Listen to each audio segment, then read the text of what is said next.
The entire courtroom erupted in laughter when the judge eyed my stained apron and asked if a waitress really expected to manage millions of dollars.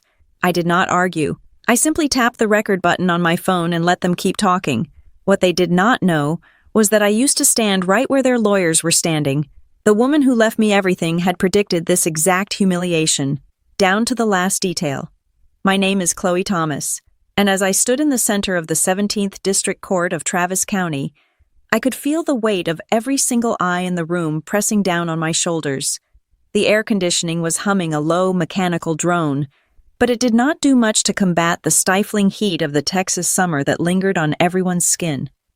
Or perhaps the heat I felt was just the burning humiliation that was currently being orchestrated for the entertainment of the gallery. I was 31 years old. I was wearing a charcoal gray suit that I had purchased from a discount rack 3 years ago.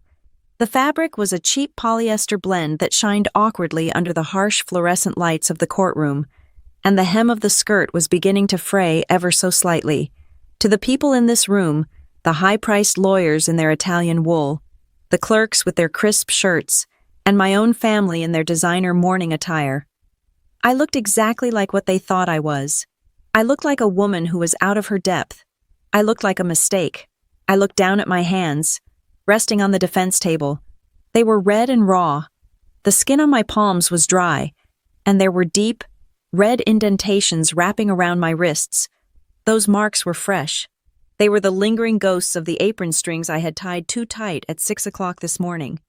I had just come from an 8-hour shift at the diner, smelling faintly of old coffee grounds and bacon grease, a scent that no amount of cheap perfume could fully mask. I had scrubbed my hands in the courthouse bathroom for 10 minutes, but the red lines remained, a brand of my station in life. Judge Randall Keene sat high above me, framed by the seal of the state of Texas.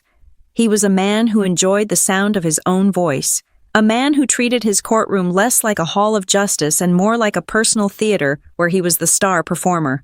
He adjusted his glasses, peering down at me over the rim with a look that was somewhere between amusement and disgust. "Miss Thomas," Judge Keene said. His voice boomed, amplified by the microphone, bouncing off the wood-paneled walls. "I have read the motion filed by the plaintiffs, and now I am looking at you." He paused for effect.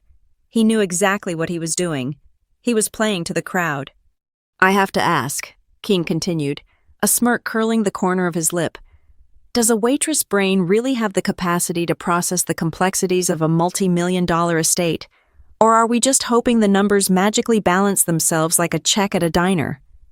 The laughter was immediate. It started from the plaintiff's table, a sharp, cruel sound, and rippled backward into the gallery. It was not a raucous belly laugh. It was worse. It was the polite, sneering chuckle of the upper class, the sound of people who believe they are naturally superior, enjoying the confirmation of their bias. They were laughing at the idea of me. They were laughing at the absurdity of a woman who pours coffee for tips thinking she could manage an investment portfolio.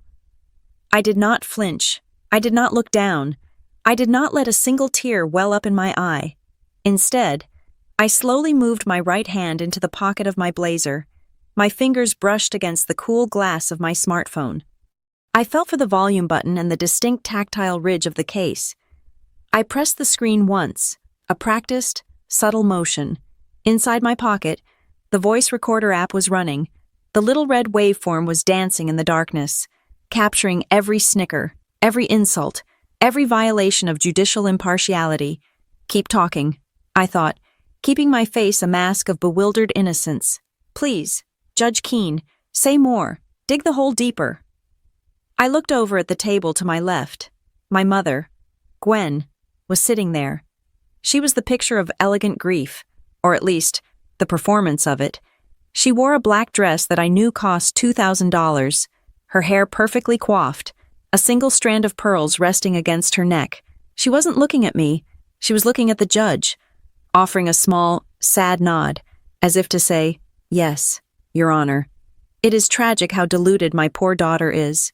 Next to her sat Trent, my half-brother. Trent was the golden boy. He was 2 years older than me, with the kind of jawline that suggested money and the kind of eyes that suggested he had never heard the word no in his entire life. He was checking his watch. He looked bored. For Trent, this wasn't a family tragedy. It was an administrative hurdle. He wanted the assets. He wanted the liquidity. And I was just a piece of gum stuck to the bottom of his Italian loafer. He caught me looking at him and offered a small, pitying shake of his head, as if he were disappointed in me for dragging this out. Their lawyer, Caleb Rourke, stood up. Rourke was a legend in Travis County, a shark who smelled blood in the water from miles away. He was a large man who used his physical presence to intimidate, and he moved with the confidence of someone who golfed with the judge on weekends. "Your Honor," Rourke said, his voice smooth and rich like caramel, "we do not mean to be cruel to Miss Thomas. We are simply being realistic. The estate of Evelyn Harrow is vast. It involves complex financial instruments, commercial real estate holdings, and charitable trusts. It requires a level of sophistication and experience that—" He paused, turning to gesture at me with an open hand. "That the defendant simply does not possess." Rourke walked back to his table and picked up a large exhibit board. He walked it over to the jury box, though there was no jury today. Only the judge, and then turned it so the entire room could see. It was a photograph. It was a high-resolution image of me, taken just yesterday. I was standing behind the counter at the diner, hair frizzed from the humidity, a smear of ketchup on my sleeve, looking exhausted as I balanced a tray of dirty dishes. I remembered that moment. I remembered the flash. I had thought it was just a tourist taking a picture of the retro decor. "Exhibit A," Rourke announced. "This is the proposed executor in her natural element, serving burgers, wiping tables. Now, there is dignity in all labor, Your Honor. But we have to ask ourselves, is a woman who struggles to keep up with the lunch rush equipped to handle the fiscal responsibility of an 8-figure estate?" The judge chuckled again. "Point taken, Mr. Rourke. The court appreciates the visual aid." My mother put a hand over her mouth, feigning embarrassment on my behalf, but I could see the cold calculation in her eyes. This was their strategy. They didn't need to prove I was a criminal. They didn't need to prove I was malicious. They just needed to paint a picture of me that was so pathetic, so incompetent, that the court would step in to protect the assets for my own good. They were banking on the class prejudice of the court system. They were banking on the fact that a waitress is seen as less intelligent, less capable, and less human than a wealthy heir. And honestly, it was a good strategy. If I were actually who they thought I was, I would be crumbling right now. I would be crying. I would be begging them to stop showing the picture. I would be signing whatever settlement papers they shoved in front of me just to make the humiliation stop. But they didn't know. They didn't know that the waitress brain they were mocking had graduated summa cum laude. They didn't know that the woman in the cheap polyester suit had spent 5 years at Summit and Vail, one of the most prestigious litigation firms on the East Coast. They didn't know that I had drafted motions more complex than Rourke's entire career while I was still an intern. I looked at the photograph Rourke was parading around. I looked at the ketchup stain on my sleeve in the picture. I remembered that shift. I had worked a double because one of the other girls had a sick kid. I was tired in that photo. Yes, but I wasn't stupid. Evelyn Harrow, the woman who had left me everything, the woman whose legacy they were trying to tear apart, had warned me about this. "They will come for you, Chloe." She had told me, sitting on her porch in the hill country, watching the sun set over the scrub oaks. "They won't attack your character first. They will attack your competence. They will try to make you feel small so they can feel big. Let them. I took a deep breath, inhaling the stale air of the courtroom. I forced my posture to remain slumped. Just a fraction. I kept my eyes wide and slightly fearful. I was giving them the show they paid for. "It is simply a matter of stewardship," Rourke continued, sensing he had the room in the palm of his hand. "The family is willing to offer Miss Thomas a generous stipend. We are willing to set up a trust for her, managed by competent professionals. We want to ensure she is taken care of, without burdening her with responsibilities she clearly cannot understand." "Generous," the judge mused. "That sounds very reasonable to me. Miss Thomas, surely you can see that your family is trying to help you." I remained silent. The recording on my phone ticked past the 5-minute mark. "Miss Thomas." The judge's voice grew sharper. He didn't like being ignored by the help. I looked up at him. I let a moment of silence hang in the air, heavy and uncomfortable. I saw Rourke smirk. I saw Trent check his watch again. I saw my mother smooth out an invisible wrinkle on her skirt. They think I am here to beg. I told myself. The thought was cold and hard like a diamond in my mind. They think I'm here to ask for pity. They think I'm going to stammer and apologize for existing. No, I am here to finish this. I was here to expose the rot. I was here to let them put their arrogance on the record. Under penalty of perjury, in a public forum, I was here to gather the ammunition that would not only win this case, but would dismantle their reputations brick by brick. Miss Thomas. Judge Keene slammed his gavel down, the sharp crack startling the room into total silence. I am speaking to you. Stand up. I pushed my chair back. The legs scraped against the linoleum floor with a screech that made everyone wince. I stood up slowly, deliberately. I smoothed the front of my cheap jacket. I let my hands rest on the table. Careful not to hide the red marks from the apron strings, I wanted them to see the marks. I wanted them to remember exactly what a waitress looked like. I asked you a question, Judge Keene said, leaning forward, his eyes narrowing. Why should this court believe you are capable of anything more than taking a drink order? Why should I not grant the plaintiff's motion immediately and relieve you of this burden? Speak up. Defend yourself, if you can. The room held its breath. Rourke was grinning. Trent was leaning back, confident the show was over. They were waiting for the waitress to crumble. I looked Judge Keene dead in the eye. I didn't blink. The fear I had been projecting evaporated, replaced by a steeliness that I had forged in the lecture halls of Cambridge, Massachusetts, and sharpened in the boardrooms of Manhattan. Your Honor, I began, my voice steady, clear, and devoid of the trembling hesitation they expected. You asked about my brain. You asked about my capacity. I paused. I could feel the energy in the room shift, just slightly. It was the feeling of a predator realizing that the rabbit it had cornered was not trembling, but waiting. There is a reason I'm standing here, I said, and it is not the reason you think. The question hung in the air, heavy and electrified. Why would a Harvard lawyer be standing here, dressed like a waitress, letting them mock her? They were about to find out that the apron wasn't a sign of weakness. It was a trap, and they had all just walked right into it. To understand why I stood silent in that courtroom while a judge mocked my intelligence, you have to understand the woman who taught me the power of silence. Her name was Evelyn Harrow. She was not my mother, though she was the only parent I ever truly had. Evelyn was a ghost in the Texas Hill Country. If you drove past her property, all you would see was a rusted gate and a long, winding dirt road disappearing into the scrub oaks and limestone ridges. She did not drive luxury cars, and she did not attend the charity galas where my mother desperately tried to be photographed.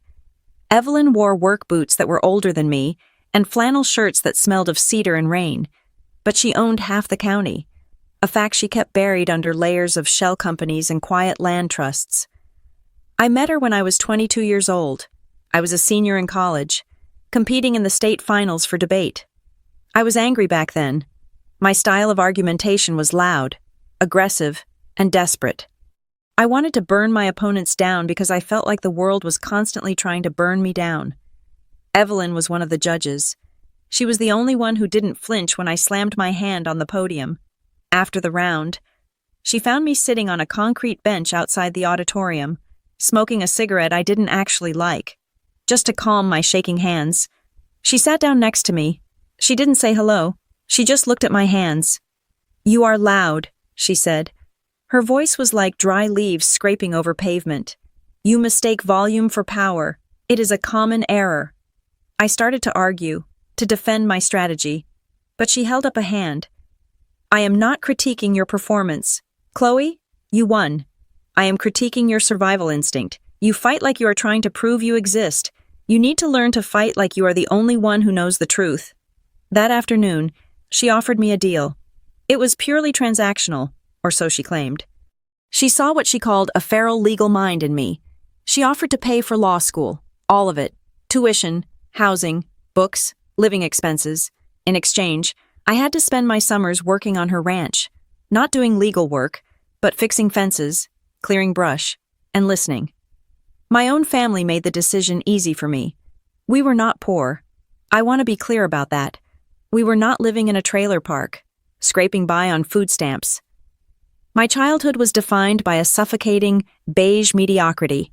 We lived in a subdivision where every house looked exactly the same, and my mother, Gwen, was terrified that anyone might think we didn't belong there. Gwen was a woman constructed entirely of other people's opinions. To her, I was an accessory. When I brought home straight A's, I was her brilliant daughter. She would parade my report card around her bridge club like a trophy. But the moment I needed something money for a field trip, emotional support after a breakup, or just a mother to listen to me, she would vanish into a migraine or a locked bedroom. Her love was conditional on my ability to make her look good. Then there was Trent, my half-brother. Trent was 33, 2 years older than me, and he had been on the verge of a big break for the last decade. He was handsome in a generic, television commercial sort of way, with a smile that didn't reach his eyes. Trent viewed the world as a series of get-rich-quick schemes. He had moved from day trading to flipping houses to cryptocurrency, always using other people's money, always crashing and burning, and always blaming the market or bad luck. When I told them I got into Harvard Law, the reaction was telling. We were sitting at the dinner table. Trent was poking at a steak that cost more than my weekly grocery budget. "Harvard," Trent said, chewing with his mouth open. "That is expensive. Who is paying for it?" "Because Mom and I are leveraging the equity in the house for my new tech incubator concept. We cannot carry you." "I have a scholarship," I said. I didn't mention Evelyn. I knew if I mentioned a wealthy benefactor, Trent would be at her gate within the hour, pitching a startup idea. "Good," Gwen said, pouring herself a second glass of Chardonnay. "Imagine how it will look in the Christmas newsletter. Chloe is at Harvard. That sounds wonderful." She looked at me, her eyes glazing over. "Just make sure you don't turn into one of those frumpy women in pantyhose. You still need to find a husband. Chloe, a degree won't keep you warm at night." That was the extent of their support. They didn't drive me to the airport. They didn't ask what kind of law I wanted to practice. They just calculated the social currency my acceptance letter gave them and moved on. So I went to Cambridge, and I became two different people, to my family. I was vague. I told them school was fine. I told them I was struggling to keep up. I downplayed every achievement. I realized early on that if I told Trent I was top of my class, he would ask for a loan. If I told Gwen I had secured a clerkship with a federal judge, she would ask me to sue her neighbors over a property line dispute. So I let them think I was barely scraping by. I let them think I was mediocre. It was safer that way, but to Evelyn, and to the world of high-stakes litigation, I was a shark. Evelyn was the one who taught me the difference between noise and signal. During those summers in the Texas heat, while we repaired barbed wire fences that cut into my fingers, she lectured me on the philosophy of conflict. Most people cannot stand silence. Evelyn told me once, we were sitting on her porch, drinking iced tea that was so cold it made my teeth ache. If you stay quiet, Chloe, people will fill the silence with their own insecurities. They will talk to fill the void. And if you let them talk long enough, they will tell you exactly how to destroy them. She also taught me the art of documentation.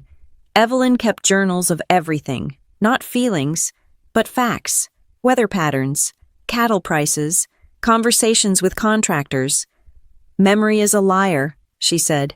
"Ink is truth. Never enter a room without a way to record what happens. People lie to themselves, but they cannot lie to a timestamp." I took that lesson to heart, at Harvard, and later at Summit and Vale Legal Group. I became known for my preparation. I was the associate who knew the footnotes better than the partners. I was the one who found the smoking gun in the endless boxes of discovery documents.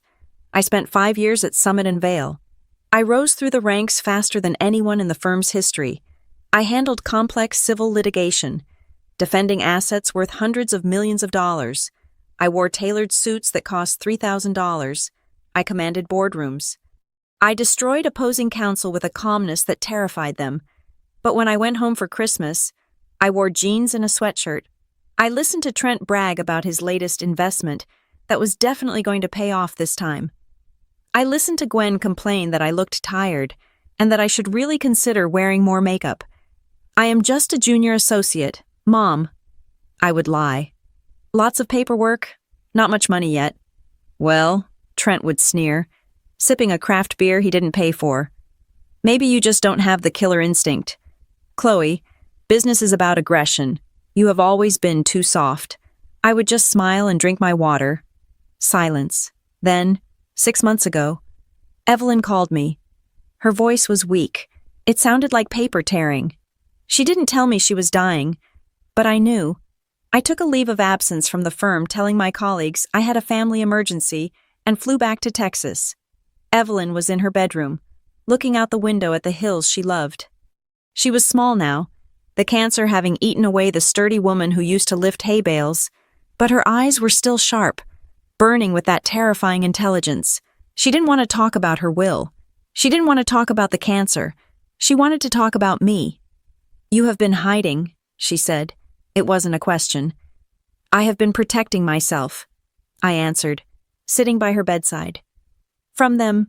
She gestured vaguely towards the city, towards where my mother and brother lived. Yes, they would drain me dry if they knew. Evelyn nodded slowly. She reached out and took my hand. Her grip was frail, her skin like parchment paper. I have made arrangements, Chloe, complicated arrangements, because I know you are strong enough to handle the money, but I do not know if you are strong enough to handle the hate. I don't care if they hate me, Evelyn. You think you don't, she whispered, but blood is a heavy chain. When I am gone, they will come for what is mine. They will think it should be theirs, and when they realize I gave it to you, they will try to break you. She pulled me closer, her eyes locking onto mine with an intensity that frightened me. They will drag you into the mud. They will try to humiliate you. There will be a moment. Chloe, inside a courtroom. I can see it as clearly as I see you now. Someone will look at you, and they will laugh. They will call you stupid. They will call you unworthy. I felt a chill run down my spine, despite the Texas heat. What do I do? I asked. Evelyn smiled, a dry, thin expression. You do what I taught you. You let them laugh. You let them think they have won. You let them expose their greed and their arrogance, and you write it all down. She squeezed my hand one last time. Promise me, she rasped. Promise me you won't interrupt them while they are digging their own graves. I promise, I said. Evelyn died 3 days later. She went quietly, in her sleep, just as the sun was coming up over the ridge. I was the one who found her. I was the one who closed her eyes. I called the funeral home. Then I called my mother. Evelyn died, I said. Oh, Gwen said. There was a pause. I could hear the television in the background. Wasn't she that rich woman who paid for your school? Did she leave anything for you? I don't know. I lied. Well, Gwen said, her voice perking up. Trent is struggling right now. If she left you anything, you need to remember that family helps family. We raised you. Chloe, don't forget that. I hung up the phone. I looked at Evelyn's peaceful face.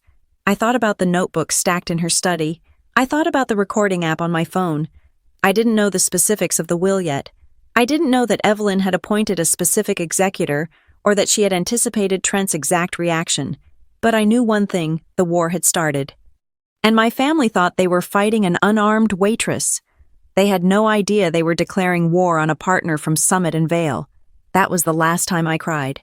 Since that morning, I had been nothing but ice. I returned to my life, or rather, the version of my life that I allowed them to see. I waited for the probate process to begin. I waited for the reading of the will, and I waited for the laughter that Evelyn had promised me was coming. The silence following Evelyn's death was not peaceful. It was heavy, like a woolen blanket soaked in ice water.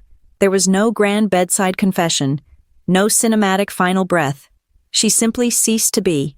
One moment she was the most formidable woman in Texas, and the next, she was a memory.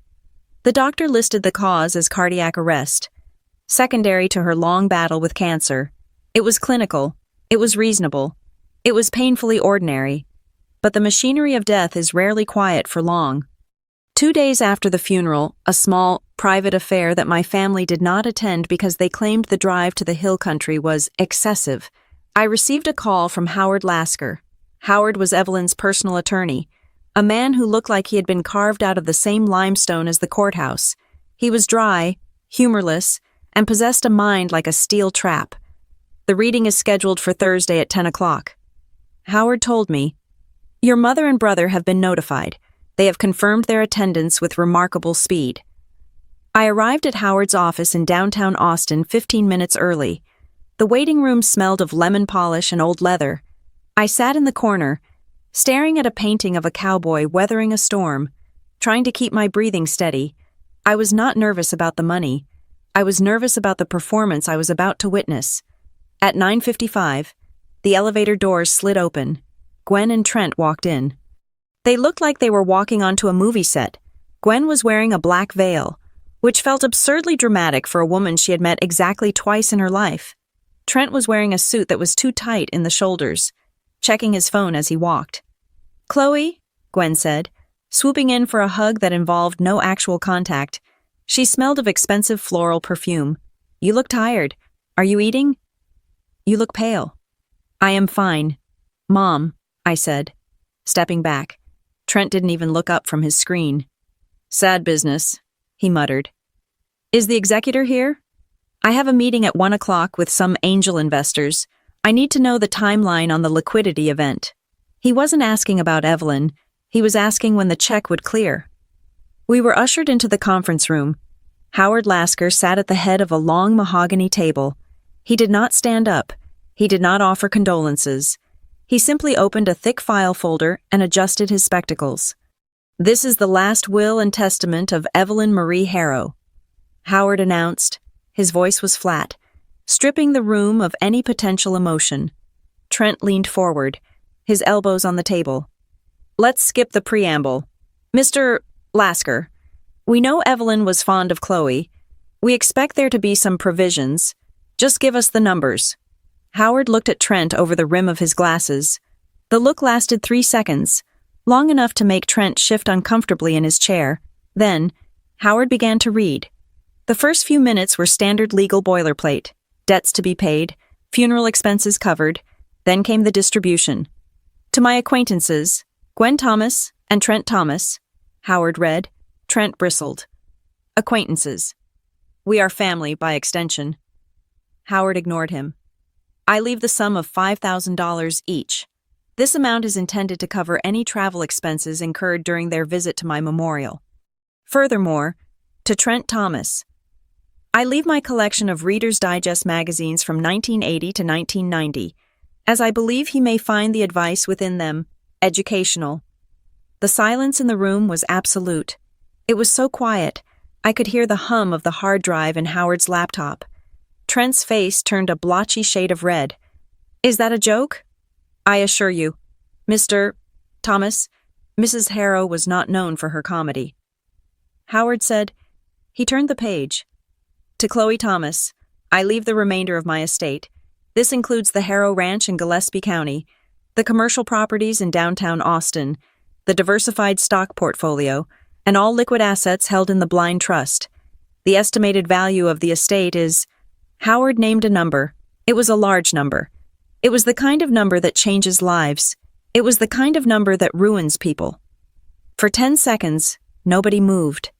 Gwen's mouth hung slightly open, her eyes darting from Howard to me, doing the mental math. Then, Trent exploded. He stood up so fast his chair tipped over backward, crashing onto the hardwood floor. "No," Trent said. His voice was shaking, not with grief, but with rage. "Absolutely not. This is insane. She was senile. She was out of her mind on pain medication." "Mr. Thomas," Howard said calmly, "I have video documentation of the signing. Mrs. Harrow was of sound mind." "Sound mind." Trent pointed a trembling finger at me. "She was manipulated. Look at her. Chloe has been whispering in that old woman's ear for years, playing the poor, struggling student. It is undue influence. It is elder abuse." I sat perfectly still. I had expected this. Evelyn had told me to expect this. "I never asked her for a dime," I said quietly. "Bull," Trent spat. "You think you can manage this? You work at a diner. Chloe, You drop plates for a living. You have no idea what a portfolio like this requires. You don't have the sophistication. You don't have the experience." Gwen placed a hand on Trent's arm, but her eyes were cold as she looked at me. "Chloe, honey, listen to your brother.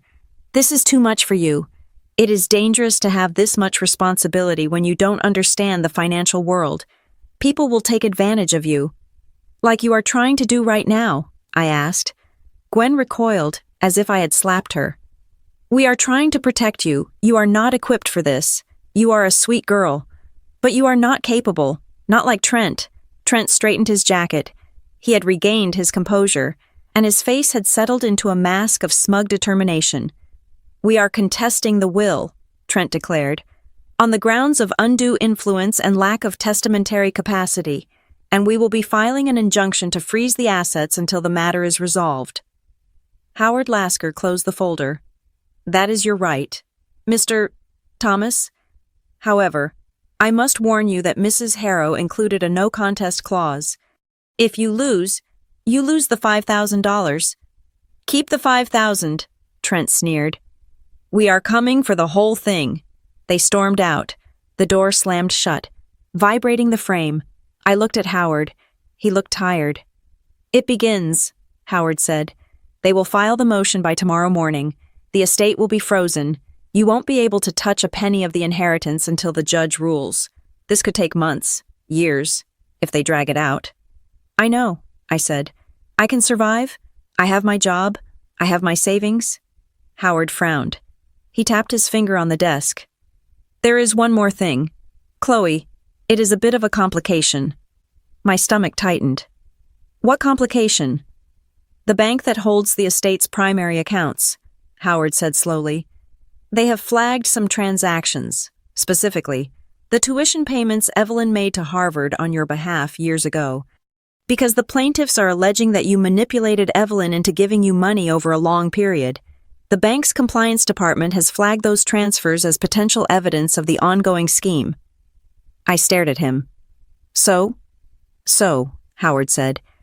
"Because those transfers went into your personal checking account before going to the university. The bank has temporarily frozen your personal accounts as well. It is an administrative hold pending the investigation." The room seemed to spin. "My personal account?" I asked, my voice rising. "That is my money, my wages, my savings. It is commingled funds, according to their preliminary risk assessment," Howard explained apologetically. "We will fight it. I can file a motion to release your personal funds, but given the size of the claim Trent is making, it will take time, at least 30 days, maybe 60. I sat back in the chair. The reality of what was happening crashed down on me. It wasn't an accident. It wasn't just a compliance issue. Trent and his lawyers knew exactly what they were doing. They knew I lived paycheck to paycheck, or at least, that is what I let them believe. They knew I didn't have a safety net. They weren't just freezing the inheritance.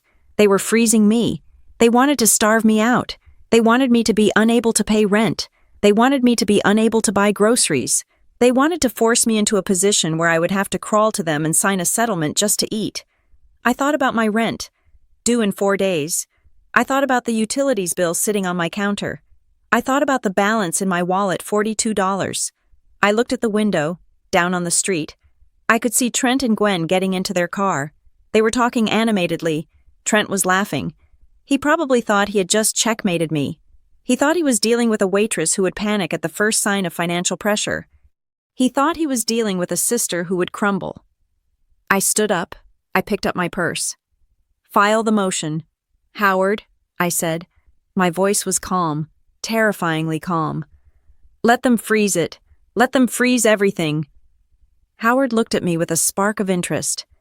"You are going to be in a very difficult position. Chloe, you might lose your apartment." "I know," I said. I walked to the door. I touched the handle, the cold metal grounding me. "They think hunger will make me obedient," I said, looking back at the old lawyer. "They forgot that I know how to hunt." I walked out of the office and into the heat of the Texas afternoon. I had no access to my inheritance. I had no access to my savings. I was a Harvard-educated lawyer with $42 to my name and a war to fight. I took my phone out and dialed the number of the diner where I had been working weekends. "Hey, it is Chloe," I said when the manager answered. "I need more shifts. Put me on the schedule for every morning and every night you have open. Yes, start tomorrow." I hung up. I wasn't going to beg. I was going to work. And every table I wiped, every dollar I earned the hard way, was going to be one more piece of evidence against them. They wanted to paint me as a helpless girl, fine. I would show them exactly how much a girl could endure. The letter from Summit and Vale arrived via courier at 8 o'clock in the morning. It was on heavy, cream-colored bond paper, the kind that feels like fabric between your fingers. The language was polite, professional, and absolutely devastating, because the probate litigation regarding the Harrow estate involved accusations of fraud and financial impropriety, and because the opposing counsel Trent's hired sharks had raised a formal complaint regarding optics and potential conflicts of interest, the firm was placing me on an indefinite administrative leave, without pay. I sat on the edge of my bed, holding the letter. The sun was streaming through the blinds, illuminating the dust motes dancing in the air. I had $1,200 in cash hidden in a shoebox. My rent was $1,800, due in 10 days. My checking account was frozen. My savings account was frozen. And now, my salary was gone. I didn't scream. I didn't throw the lamp against the wall. I just folded the letter and placed it in the drawer of my nightstand. This was the squeeze. This was the moment the trap snapped shut. Trent and Gwen knew that legal battles were not won by truth alone. They were won by attrition. They wanted to bleed me until I was so desperate for a gallon of milk that I would sign away a multi-million-dollar legacy for a pittance. I put on my shoes. I walked out of my apartment and down the street to the Juniper and Oak Cafe. Sarah, the owner, was behind the counter, wrestling with a stubborn espresso machine. We had been friends since undergrad, before I went to law school and she went to culinary school. She knew who I was. She knew about Evelyn, but she didn't know the extent of the war I was fighting. "I need a job," I said. Sarah looked up, blowing a strand of hair out of her face. "You are a high-powered attorney. Chloe, you bill more in an hour than I make in a week. What do you mean, you need a job?" "I am on leave," I said, keeping my voice steady. "My accounts are locked up. Legal trouble with the family. I need cash. Sarah, and I need it today." She looked at me for a long moment. She saw the tension in my jaw, the dark circles under my eyes that concealer couldn't quite hide. She didn't ask questions. She just pointed to the back room. "Apron is on the hook. Shift starts in 10 minutes. Minimum wage plus tips. Don't break my dishes." And just like that, Chloe Thomas, J.D., became Chloe the waitress. The transition was jarring. For the last 5 years, my working life had been defined by silence, air conditioning, and intellectual combat. Now, it was defined by noise, heat, and physical exhaustion. The cafe was popular. It sat on the edge of the university district, drawing a mix of hungover students and wealthy locals from the nearby Tarrytown neighborhood. The lunch rush was a chaotic ballet of clattering silverware and shouting orders. I learned quickly that physical labor is a different kind of tired. It settles in your lower back and throbs in the arches of your feet. I spent hours on my feet, weaving between tables, balancing trays of avocado toast and oat milk lattes. My pride took a hit every time I had to kneel to wipe up a spilled drink. There is a specific way people look at you when you are serving them food. They don't look at you. They look through you. You are a mechanism of delivery, not a person. You are the hands that bring the coffee, not a human being with a history or a future. "Excuse me." A woman in a tennis skirt snapped at me around noon. She held up her cup. "This is lukewarm. I specifically asked for extra hot. Is it difficult to follow simple instructions?" I looked at the steam rising from the cup. It was clearly hot. "I apologize," I said, forcing a smile that felt like it might crack my face. "Let me remake that for you." "Do," she said, turning back to her friend without another glance at me. "Honestly, the help these days." I walked back to the kitchen, my hands shaking slightly. I wanted to tell her that I could draft a motion to dismiss that would make her head spin. I wanted to tell her that I understood the tax implications of her husband's offshore accounts better than he did. But I didn't. I steamed the milk. I poured the coffee. I brought it back. "Thank you," she said dismissively. She didn't tip. By 2 o'clock, I was drenched in sweat. My hair was falling out of its bun. There was a stain on my apron from a rogue splash of tomato soup. That was when Mrs. Gable walked in. I recognized her immediately. She was one of Gwen's society friends, a woman who treated gossip like a competitive sport. She was wearing an oversized floral dress and enough gold jewelry to anchor a small boat. She sat at a table near the window, ordering an iced tea. I tried to stay in the back. I asked Sarah to take her table, but we were short-staffed, and Sarah was stuck on the register. I took a deep breath. I walked over with the iced tea. "Here you go," I said, keeping my voice low, hoping she wouldn't look up. She looked up. Her eyes went wide. She looked at my face, then down at my apron, then back at my face. A slow, cruel smile spread across her lips. "Chloe?" she asked. Her voice pitched loud enough to turn heads. "Chloe Thomas. Is that you?" "Hello, Mrs. Gable," I said. "Oh my heavens," she gasped. "Gwen told me you were having some difficulties, but I didn't realize it was this bad." "You are working here." "It is honest work," I said stiffly. Of course, she said, patting my hand with a touch that felt like ice. "It is just so brave of you, to not be ashamed." She reached into her purse. I knew what was coming. I saw the phone. "I have to document this," she said, holding the phone up. "Just so the girls know we should support local businesses. Smile, dear." Click. I didn't smile. I just stood there, holding the empty tray, while she took a digital souvenir of my poverty. "That will be $4, I said. She handed me a $5 bill. "Keep the change. Honey, you look like you need it." I walked away. I put the bill in the tip jar. I felt sick. The text from Gwen arrived 20 minutes later. "Mrs. Gable worked fast. What are you doing?" The message read. "You are embarrassing the family. I have people calling me asking why my daughter is serving coffee like a common dropout." I didn't reply.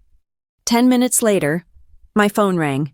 I stepped out into the alley behind the kitchen, leaning against the brick wall next to the dumpster. The air smelled of rotting vegetables and exhaust fumes. "Hello, Mother," I said. "You are self-destructing," Gwen said. Her voice was trembling with that fake, theatrical concern she perfected years ago. "Chloe, listen to me. You are ruining your future. Think about the optics. Think about the court case." "I am thinking about paying my rent," I said. "Since you and Trent froze my bank accounts." "We didn't do that," she lied. "That was the bank. It is procedure. But listen to me. Chloe, if the judge sees you working as a waitress, do you know what he will think? He won't think you are hardworking. He will think you are desperate. He will think you are exactly what we told him you are, unstable, low-functioning." "So I should starve?" I asked. "No." Gwen sighed. "You should be reasonable. Trent wants to help you. He is your brother. He is sick with worry about you." "Trent has never been sick with worry about anyone but himself." "He has a proposal," Gwen said, her voice dropping to a conspiratorial whisper. "Just hear him out. Don't be stubborn. Chloe, pride is expensive." I hung up. I went back inside. I finished my shift. I wiped down the counters. I swept the floor. I counted my tips, $62. It wasn't enough. But it was something. It was clean money. It was money I earned by standing on my own 2 feet, not by waiting for someone to die. When I walked out of the cafe at 7 o'clock, the sun was setting, casting long orange shadows across the pavement. My phone buzzed again. A text from Trent. "I know you are struggling. I can make it stop. Sign a limited power of attorney. Let me manage the estate assets as a trustee. I will release your personal funds immediately and give you a monthly allowance of $5,000. You can quit the waitress gig. You can go back to being a lawyer. Just let the professionals handle the money. An allowance." He was offering me an allowance for my own inheritance. He wanted to turn me into a child. He wanted me to admit that I was incapable, that I needed Big Brother Trent to save me. If I signed that paper, the lawsuit would vanish. The frozen accounts would open. I could go back to my comfortable life. All I had to do was agree that I was stupid. I typed a reply. No. I hit send. I started walking toward the bus stop. My car was out of gas, and I couldn't afford to fill the tank until I got my first full paycheck. As I walked, I felt a prickle on the back of my neck. The sensation of being watched. It is a primal instinct, something left over from when we were prey on the savannah. I stopped. I turned around. Across the street, parked in a loading zone, was a nondescript gray sedan. The windows were tinted, but the driver's side window was rolled down just an inch. I saw the glint of a lens, a long lens. Someone was taking pictures of me. They were documenting my walk to the bus stop. They were documenting my uniform, my stained shoes, the fatigue in my posture. It wasn't just Mrs. Gable's gossip. This was a professional. Trent had hired a private investigator. They were building a narrative. They were going to walk into court and say, "Look at her. She is destitute. She is working a menial job. She is living in squalor. How can this woman possibly manage a commercial real estate portfolio? She can't even manage her own life." They were weaponizing my survival. I stood there on the sidewalk, looking at the lens. I wanted to run. I wanted to hide my face. The shame was a hot physical thing rising in my chest. I was a Harvard lawyer. I was a litigator. And here I was, being hunted like an animal. Then, I heard Evelyn's voice in my head, clear as a bell. Let them laugh. Chloe, let them think they see the whole picture. The man who underestimates his opponent is a man who has already lost. I didn't run. I reached into my bag and pulled out a book I had brought with me. It was a dense, leather-bound volume on advanced trust law and fiduciary duties. I held the book against my chest, ensuring the title was facing outward. But then I paused. No, that would be tipping my hand. That would be showing them I was fighting back. I put the book away. Instead, I straightened my spine. I lifted my chin. I looked directly at the car across the street, and I offered a small, tired smile. I turned and walked to the bus stop. Let them take the pictures. Let them have their evidence of my downfall, because what the camera couldn't see was the recording app running on my phone every time Gwen called. What the camera couldn't see was the notebook under my mattress where I was documenting every threat, every coercion attempt, every offer of an allowance. They thought they were gathering evidence to bury me. They didn't realize they were providing the shovel. I got on the bus. I paid my fare with the crumpled bills from the tip jar. I sat in the back, surrounded by tired people coming home from their own long shifts. I closed my eyes and let the vibration of the engine rattle through my bones. I was tired. I was poor. I was being hunted. But I was not broken. Tomorrow, I would go back to the cafe. I would pour the coffee. I would wipe the tables. I would let them sneer. And I would wait for my day in court. Because when that day came, I wasn't going to be the defendant. I was going to be the executioner. The neon sign of the 24-hour diner flickered above me. But I was not there to serve coffee. I was there to meet the only person in Austin I trusted to help me bury my brother. Maya Ellison was sitting in a corner booth, nursing a black coffee. We had gone to law school together, survived the bar exam together, and while I had gone into high-stakes corporate litigation, Maya had chosen the muddy, bloody trenches of probate law. She knew where the bodies were buried because she usually helped dig the graves. I slid into the booth opposite her. I was still wearing my uniform from the cafe, smelling faintly of sanitizer and old grease. Maya was in a crisp navy suit, looking like she had just stepped out of a boardroom. "You look like hell, Chloe," she said. It wasn't an insult. It was a professional assessment. "I feel like hell," I admitted. "But I need you to tell me I am not crazy." I slid a thick manila envelope across the table. It contained copies of the motions Trent's lawyer, Caleb Rourke, had filed. The contest of the will, the freezing of the assets, the motion to remove me as executor due to incompetence. Maya didn't open it immediately. She looked at me, her dark eyes sharp and calculating. "I heard about the scene in court. Waitress brain. Rourke is losing his touch. That is sloppy. He is betting too hard on the judge's bias." "It worked," I said. Keene laughed. The whole room laughed. "Keene is a politician in a robe," Maya said. Finally opening the envelope, she scanned the documents, her eyes darting back and forth. She flipped pages, humming a low, dissonant note. After 5 minutes, she closed the file. Standard playbook, she said. They are not trying to win on the law. Chloe, they know they can't. To prove undue influence, they would need to show you isolated Evelyn, controlled her medication, or coerced her. You were in Boston for 90% of the last 5 years. The timeline doesn't fit the narrative. So why file it? To bleed you, Maya said flatly. Look at the procedural requests. They are asking for 10 years of financial records. They want depositions from every doctor Evelyn saw in the last decade. They are flooding the zone. They want to make this so expensive and so slow that you run out of money before we even get to trial. They are banking on the fact that you have bills to pay today, and the inheritance might not unlock for 2 years. They froze my personal accounts, Maya. They knew exactly where to hit. Of course they did, she said. It is a siege. They want you to panic.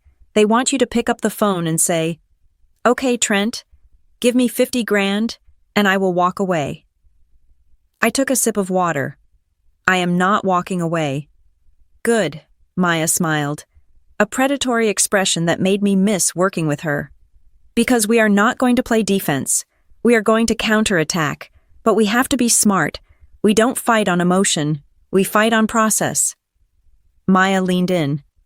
Did Evelyn see a neurologist? Yes, I said. She had a checkup every 6 months.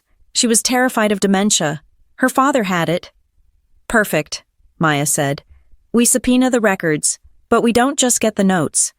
We get the raw data, the cognitive assessments, the mini mental state examination scores. If she was scoring 30 out of 30 while Trent claims she was senile, his case crumbles. I have something better, I said quietly. Maya raised an eyebrow. Evelyn knew this was coming, I said. She left a box with Howard Lasker. She called it her insurance policy. I haven't opened it yet because Howard wanted to wait for the right moment. But he gave me the inventory list. I pulled a folded piece of paper from my pocket. Video recordings, I read.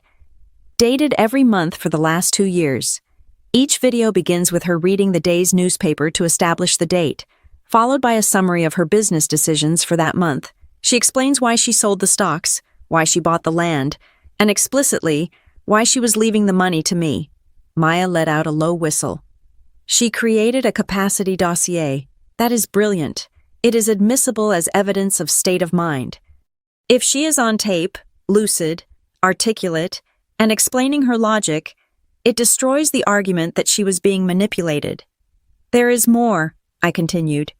She had 2 independent psychiatrists evaluate her the week before she signed the will.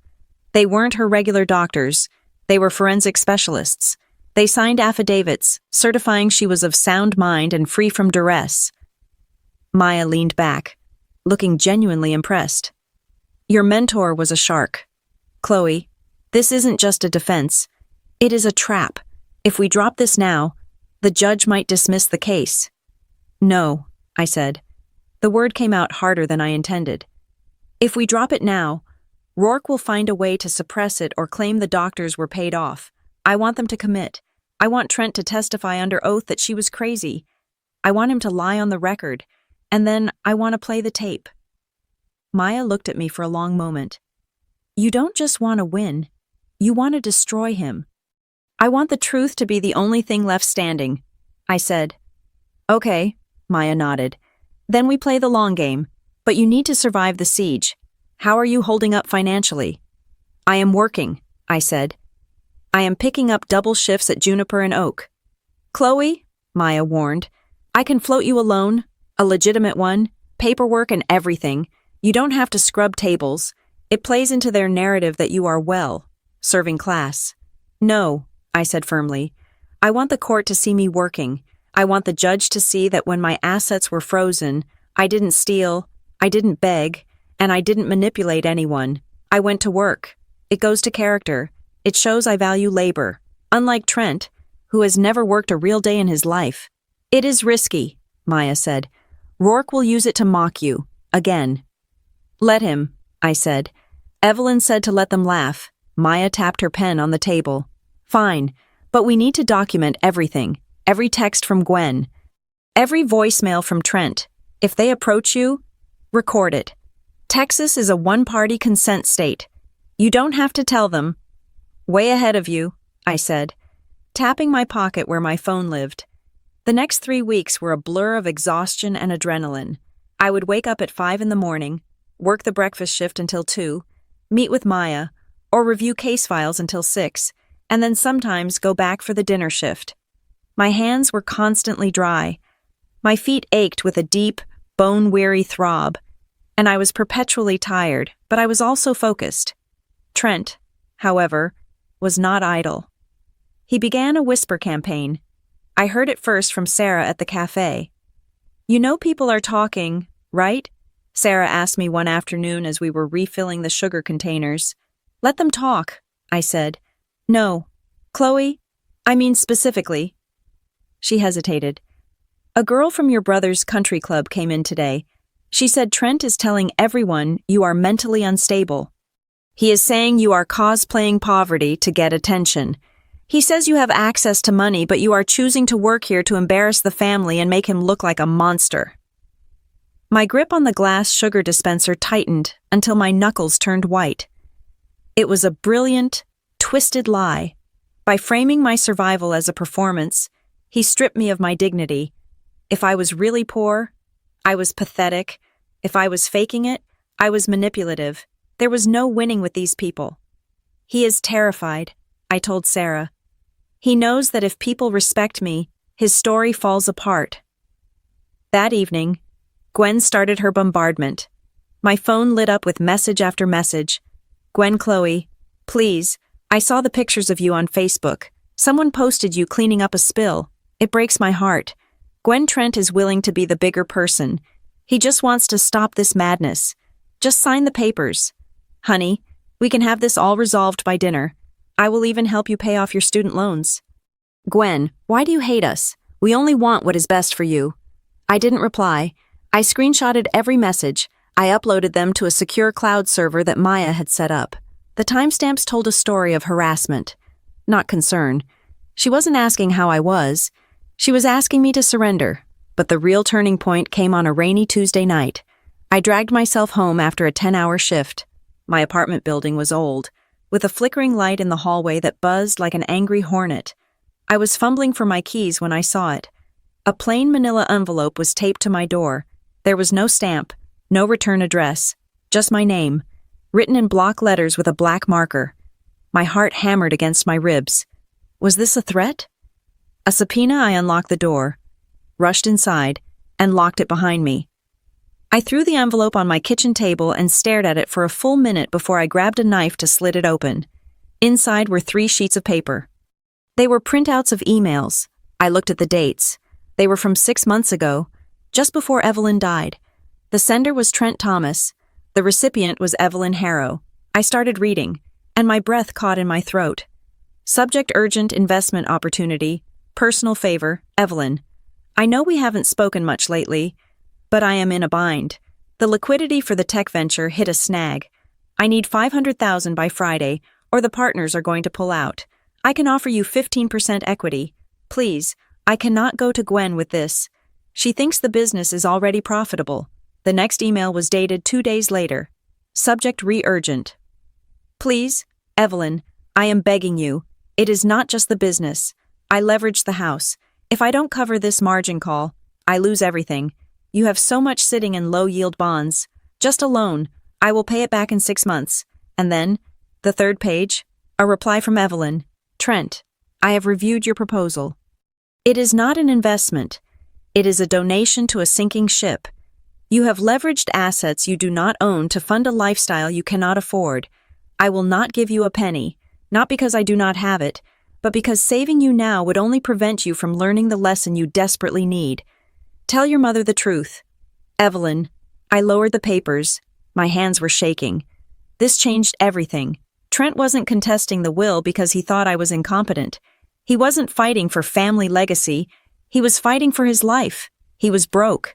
He had leveraged Gwen's house, our childhood home, and lost the money. If he didn't get control of Evelyn's estate, and soon, the house of cards would collapse.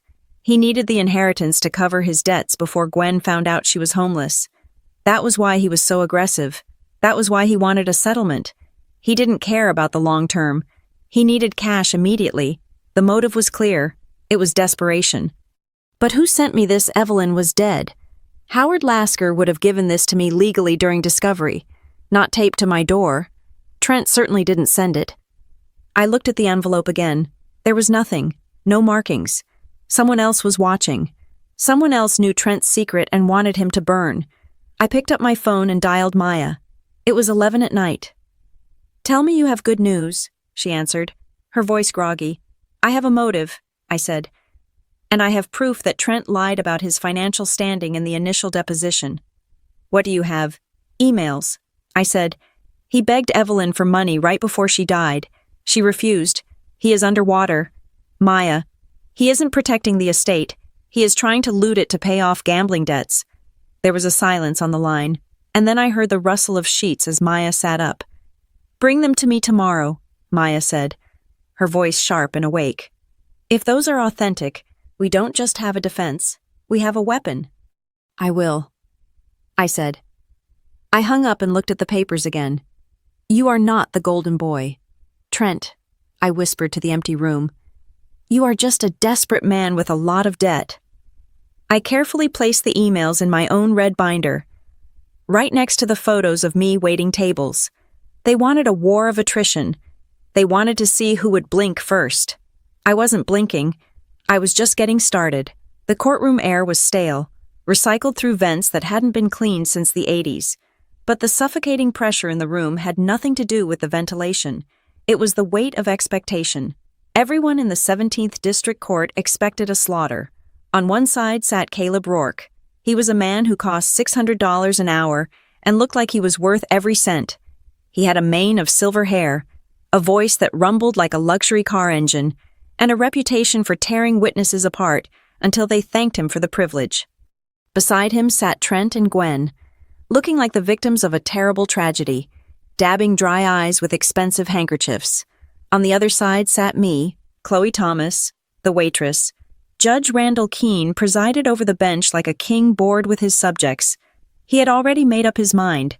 I could see it in the way he didn't bother to look at my filings, only glancing occasionally at the clock, as if calculating how soon he could make his tea time. "Mr. Rourke," Judge Keene said, waving a hand lazily, "you may proceed with your opening arguments regarding the motion for a temporary injunction." Rourke stood up. He didn't walk to the podium. He prowled the center of the room.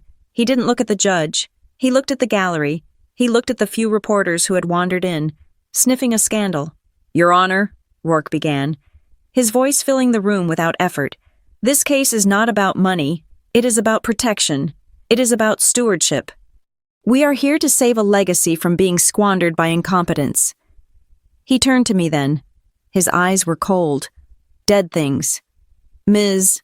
Thomas claims to be the rightful executor of the Harrow estate, a portfolio worth tens of millions of dollars, commercial real estate, venture capital funds, complex derivatives." Rourke paused, letting the silence stretch. "And yet, until this morning, Ms. Thomas was scrubbing dried egg yolk off a plate at a diner 3 blocks from here." He walked back to his table and picked up a large, blown-up photograph. It was the one Mrs. Gable had taken, me, in my apron, hair messy, looking exhausted. "Exhibit C," Rourke said, holding it up for the judge. "This is the defendant. This is the person who claims she can manage a financial empire. Now, I am a simple man, Your Honor, but I have to ask if Ms. Thomas is the legal prodigy she claims to be. Why is she serving coffee for minimum wage? Why is she living in a walk-up apartment that has been cited for code violations? Why is she effectively destitute?" Judge Keene peered over his glasses at the photo. He let out a sharp, derisive snort. "It is a compelling question, Mr. Rourke," the judge said. "It does seem like a rather dramatic fall from grace for a supposed Harvard graduate. Perhaps the diploma was printed on the back of a menu." Laughter rippled through the courtroom. It wasn't loud, but it was sharp. It was the sound of my humiliation being ratified by the state. I sat perfectly still. My hands were folded on the table, under the table. My right hand was resting on my pocket, feeling the warmth of my phone. The recording app was running. Laugh. I thought, please, laugh louder. I want the microphone to catch the timbre of your arrogance. Call your first witness, the judge said, still smirking. I call Gwendolyn Thomas, Rourke said. My mother stood up. She walked to the stand with the grace of a martyr walking to the stake. She took the oath, her voice trembling just enough to sell the performance. Mrs. Thomas, Rourke said gently, tell us about your daughter. Tell us about Chloe. Gwen looked at me. Her eyes were wet with fake tears. I love my daughter, she said. I love her so much, but she has always been difficult, impulsive. She has a history of making rash decisions. She rejects our help. She cuts us off. She has this idea that the world is against her, and she refuses to listen to reason. And regarding her finances, Rourke prompted. She has never been good with money, Gwen lied. She spends it as fast as she gets it. She doesn't understand the value of $1. That is why we are so worried. If she gets control of Evelyn's estate, she will destroy it, and she will destroy herself in the process. We just want to protect her from her own hubris. Thank you, Mrs. Thomas, Rourke said. Maya, sitting beside me, scribbled a note on her legal pad and slid it to me. Do not react. They want you to scream. I didn't scream. I stood up when it was my turn to cross-examine. Mrs. Thomas, I said. My voice was cool, detached. You stated that I am impulsive and bad with money. Are you aware that I graduated summa cum laude from Harvard Law? Are you aware that I worked for 5 years at Summit and Vail, managing litigation for Fortune 500 companies? Gwen sniffed. I know you had a job. Chloe, I also know you lost it, or quit. We don't really know. Do we? You are very secretive, just like you were secretive with Evelyn. Did I ever ask you for money, Mother? I asked. In the last 10 years, did I ever ask you for a single cent? Well, no, Gwen said, looking at the judge. But that is just your stubbornness. It doesn't mean you were solvent. No further questions, I said. I sat down. It wasn't a victory, but I had put it on the record. Then, Rourke called me to the stand. This was it. This was the moment they had been waiting for. Rourke buttoned his jacket and walked toward me like a hunter approaching a trapped animal. Ms. Thomas, he said, let us dispense with the pleasantries. You are working as a waitress because you have no other options, correct? I am working as a waitress because my assets were frozen by your client's motion, I said clearly. I am working because I pay my own bills. I do not live on credit. I looked directly at Trent when I said that. He flinched, just slightly. Noble, Rourke mocked. But let's talk about competence. The Harrow estate includes a diversified portfolio of municipal bonds, high-yield REITs, and private equity stakes. Do you even know what a REIT is, Ms. Thomas, or do you think it is a type of sandwich? The judge chuckled. Careful, Mr. Rourke. Don't confuse the witness with the lunch menu. More laughter. I looked at Rourke. I didn't blink.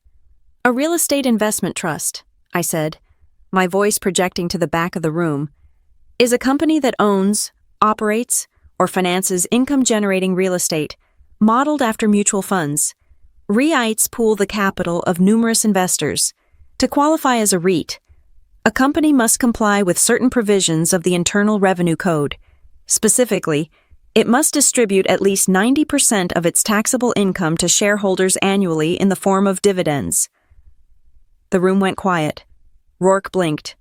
He hadn't expected a textbook definition. I wasn't finished. Furthermore, I continued, Evelyn's portfolio is heavily weighted in commercial mortgage-backed securities.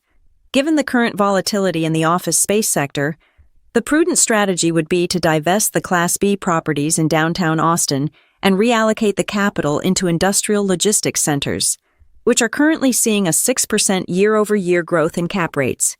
That is what I intended to do before you froze the accounts. I stared at Rourke. Is there any other financial instrument you would like me to define for you? Counselor. Or shall we discuss the prudent investor rule and how your client's attempt to delay probate is actually a breach of fiduciary duty, causing active harm to the estate's value? Maya covered a smile with her hand.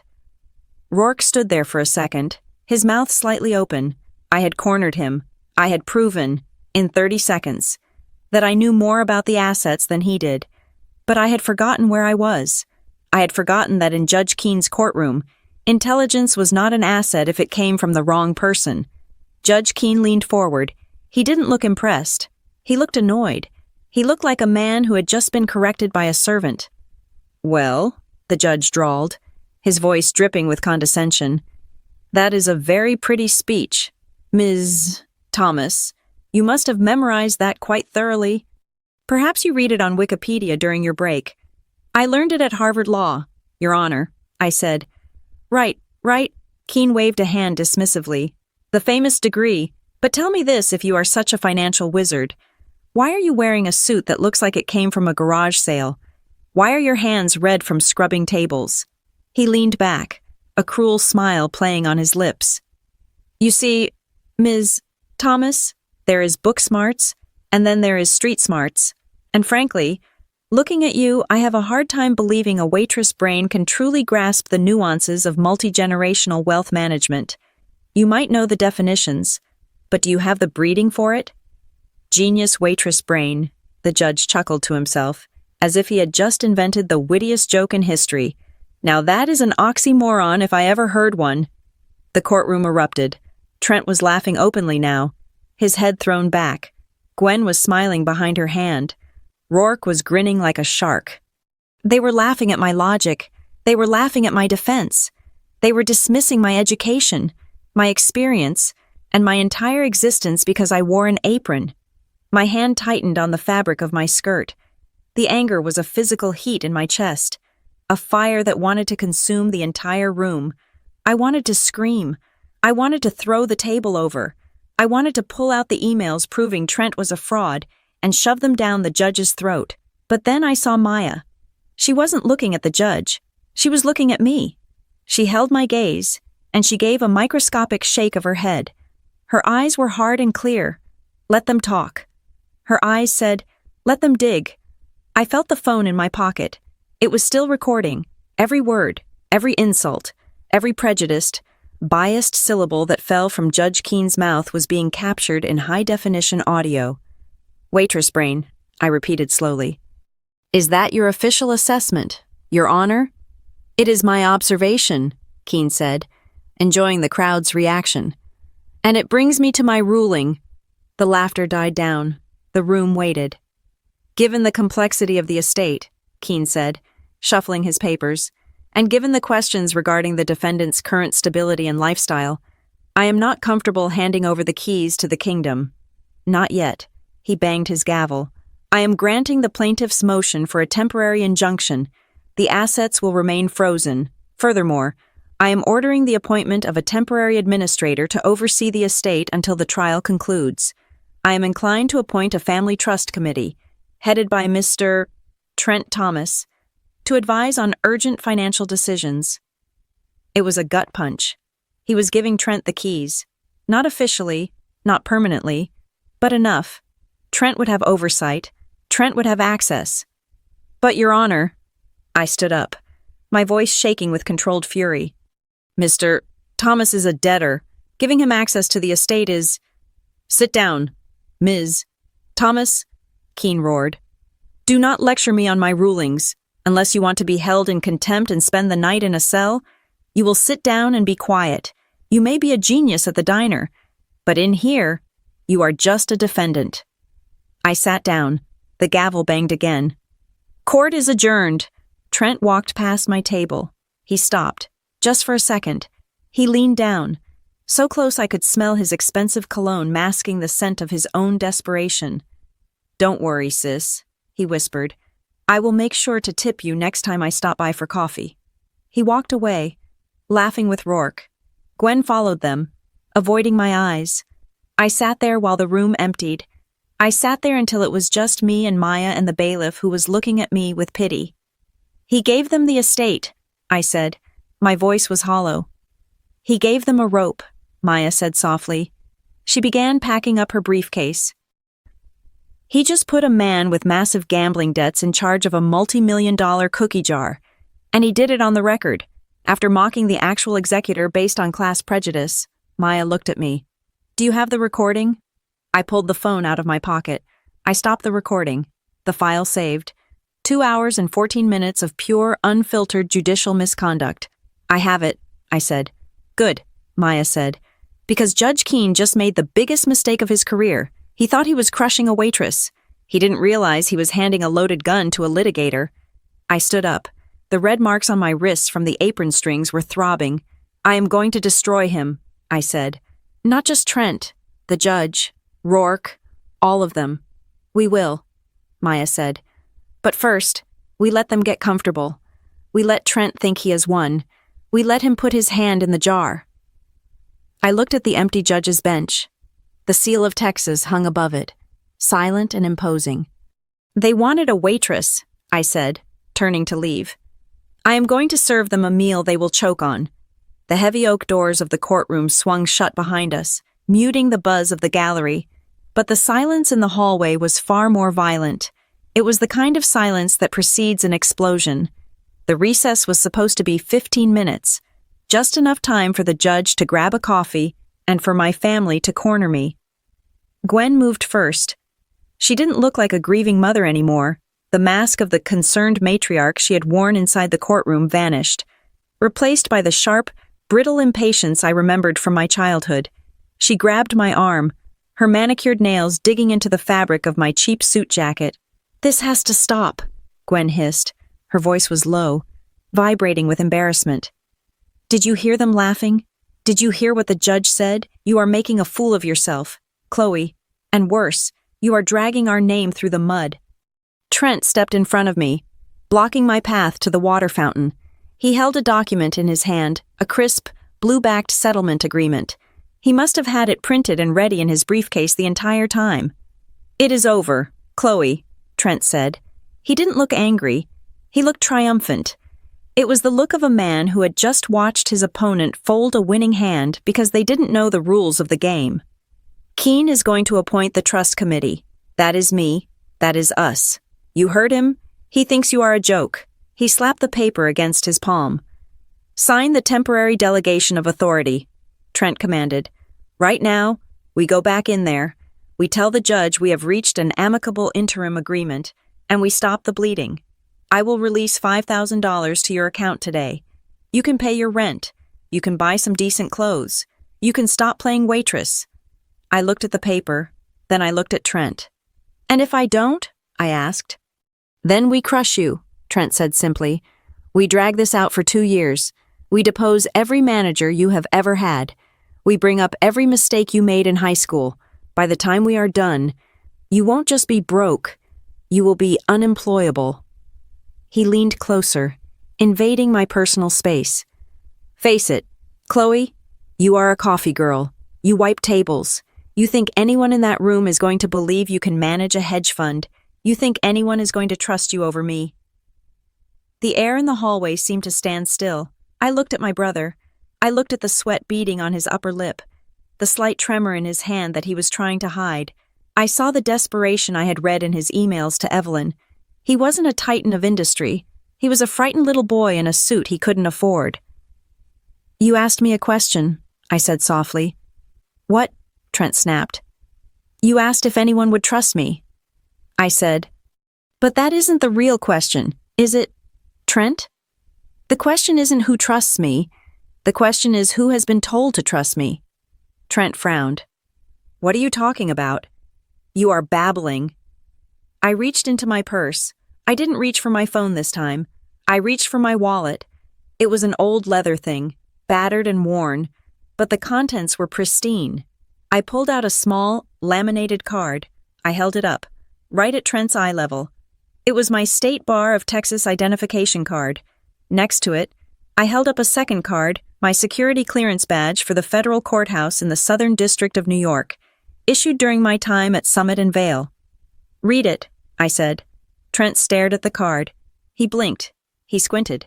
"Chloe Thomas," he read, his voice faltering. "Attorney at law, active status, admitted." He stopped. He looked at the date. "Admitted 5 years ago." I finished for him. I turned to Gwen. She was staring at the cards as if they were radioactive. Her mouth opened, but no sound came out. She looked from the ID to my face. trying to reconcile the image of her failure daughter with the reality of the credential in front of her. You, Gwen stammered. You went to law school, but you said you were struggling. I said school was hard, I corrected her. I never said I was failing. I graduated top 5% of my class. Mother, I was an editor on the law review, and while you were busy telling your friends I was finding myself, I was litigating asset forfeiture cases worth more than Trent's entire imaginary portfolio. Trent took a step back. The color drained from his face so fast, he looked like he might faint. You are a lawyer, he whispered. A real lawyer. Not just a lawyer, I said, tucking the cards back into my wallet. I am a litigator. My specialty is complex civil fraud and breach of fiduciary duty, which means, Trent, I know exactly what a leveraged margin call looks like. Trent flinched. The reference to his debt hit him like a physical blow. You set us up, he accused, his voice rising to a high, panic-stricken pitch. You hid this. You lied to the family. I didn't hide anything, I said, my voice cold and steady. I just stopped explaining myself to people who only hear what they want to hear. You wanted a waitress to look down on. I gave you one. You wanted to believe I was stupid because it made you feel smart. I let you. But I never lied. Trent, you just never asked. The bailiff opened the courtroom doors. All rise. Judge Keene is returning. Wait. Gwen grabbed my arm again, desperate now. Chloe, wait. We can talk about this. We don't have to go back in there yet. Let's just figure this out. I pulled my arm away from her grip. No, I said. We are done talking. Now, I am going to work. I turned and walked back into the courtroom. The atmosphere inside had not changed. It was still relaxed, jovial even. Rourke was laughing at something his paralegal had said. The gallery was checking their phones. They thought the show was over. They thought the waitress had been put in her place. I walked to the defense table. Maya was there, her face unreadable, but I saw the spark in her eyes. She knew. Judge Keene swept in, his robes billowing. He sat down and picked up his gavel, looking bored. All right, Keene said. Let us finalize the order for the temporary administrator. Unless there are any final housekeeping matters. Rourke half rose from his chair. Nothing from the plaintiff, Your Honor. We have a draft order prepared for your signature. Ms. Thomas? Keene looked at me, his eyes sliding over me as if I were a piece of furniture. I assume you have no objections that are legally grounded. I stood up. I didn't slump my shoulders this time. I didn't hide my hands. I buttoned my cheap blazer, straightened my spine, and projected my voice from the diaphragm, just as I had done in the Federal Circuit Courts of Manhattan. Actually, Your Honor, I said, I have a motion to introduce regarding the court's finding of competence. Judge Keene sighed, a long, exaggerated sound. Ms. Thomas, we have been over this. I have made my ruling. Do not test my patience with layperson ramblings. This is not a layperson rambling, I said, and it is not a request. It is a disclosure of material fact regarding the qualifications of the executor. I walked around the table. I moved to the center of the room. I moved like a shark. Throughout these proceedings, the court and the plaintiff have operated under the assumption that I lack the requisite sophistication to manage the Harrow estate. This assumption has been based entirely on my current employment in the service industry. We are aware of your job, Ms. Thomas, Keene snapped. Get to the point. The point, Your Honor, is that employment history is not the sole metric of capability. And since Mr. Rourke was so fond of Exhibit C, the photograph of me in an apron I would like to submit. Exhibit D. I signaled to Maya. Maya stood up and handed a folder to the bailiff. The bailiff walked it up to the bench. Rourke looked confused. He craned his neck to see what it was. Judge Keene opened the folder. I watched his face. I watched the boredom vanish, replaced by a frown of confusion, and then a sudden, sharp stillness. What is this? Keene asked. That, I said, is a certified copy of my Juris Doctor from Harvard Law School. Behind it is my active license to practice law in the state of Texas, and behind that is a curriculum vitae detailing 5 years of employment as a senior associate at Summit and Vale Legal Group, specializing in high-value probate and trust litigation. The silence that fell over the courtroom was absolute. It was a vacuum. Rourke scrambled for the copy the bailiff had dropped on his table. I saw him read it. I saw his jaw literally drop. He looked at Trent. Trent was staring at the floor, refusing to meet anyone's eyes. You. Judge Keene looked at me, then at the paper, then back at me. You are an attorney. I am, I said. And more specifically, Your Honor, I am an attorney who has successfully argued cases involving the exact financial instruments Mr. Rourke claimed I could not define. I took a step closer to the bench. So, the question of my waitress brain is no longer a matter of speculation. It is a matter of record. The premise of the plaintiff's argument that I am incompetent due to a lack of education or experience is demonstrably false. It is a lie, and they knew it. Objection, Rourke shouted, standing up. We did not know the defendant concealed her credentials. I was under no legal obligation to provide a resume to my brother, I shot back, pivoting to face Rourke. The burden of proof was on you to prove incompetence. You chose to rely on a photograph and a stereotype instead of doing your due diligence. That is malpractice. Mr. Rourke, not concealment. Rourke sat down slowly. He knew he was beaten on that point, but I wasn't done. I turned back to the judge. This was the moment. The mask was off. The credentials were on the table, but the true weapon was still in my pocket. However, I said, my voice dropping an octave, becoming deadly serious. The issue today is no longer just about my competence. It is about the proceedings of this court. Judge Keene narrowed his eyes. Tread carefully, counselor. I am treading very carefully, Your Honor, because during this hearing, the court made several statements regarding my intelligence, my background, and my breeding based solely on my appearance and my temporary job. I paused.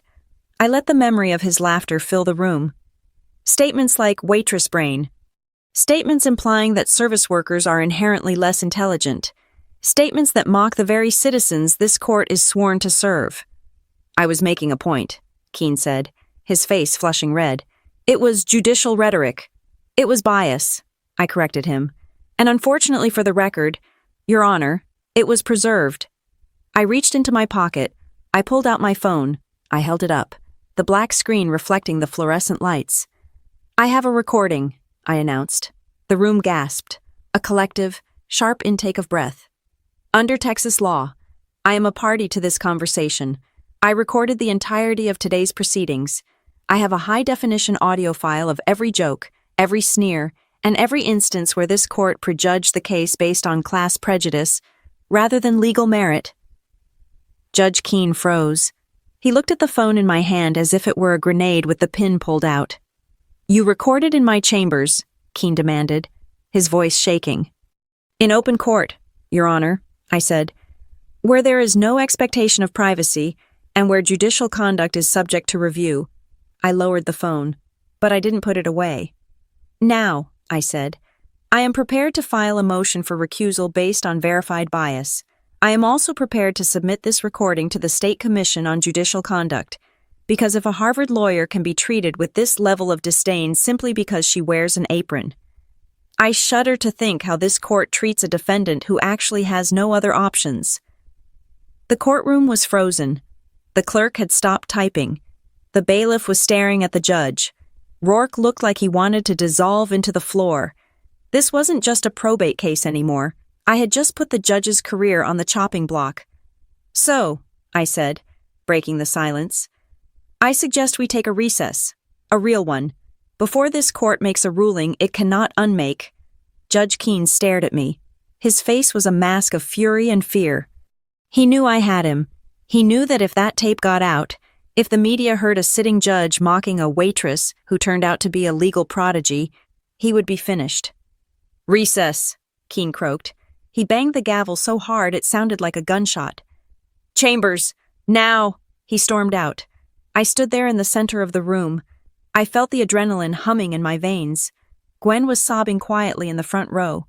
Trent was pale, staring at the empty judge's chair. Maya stood up and walked over to me. She didn't smile. She didn't high-five me. She just leaned in and whispered. You didn't just twist the knife, Maya said. You broke the handle off. I told you, I said, looking at my family. I came here to finish it. The war wasn't over, but the battle for respect, I had just won that in a landslide. And now, I was going to make sure the truth had a very expensive price tag. The doors to the judge's chambers remained firmly shut for 45 minutes.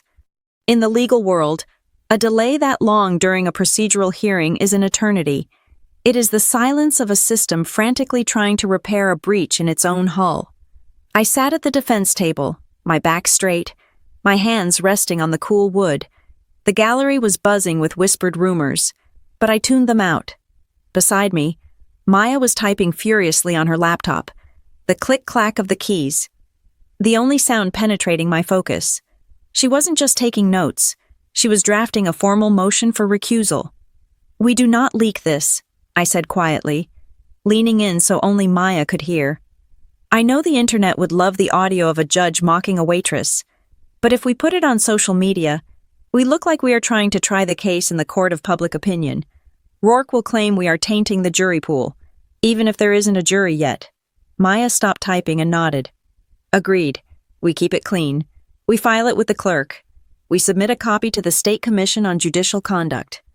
We follow the procedure to the letter. That way, when Keene falls, he cannot say he was pushed by a mob. He will have been pushed by the law. She hit a final key with a decisive snap. Done, Maya said.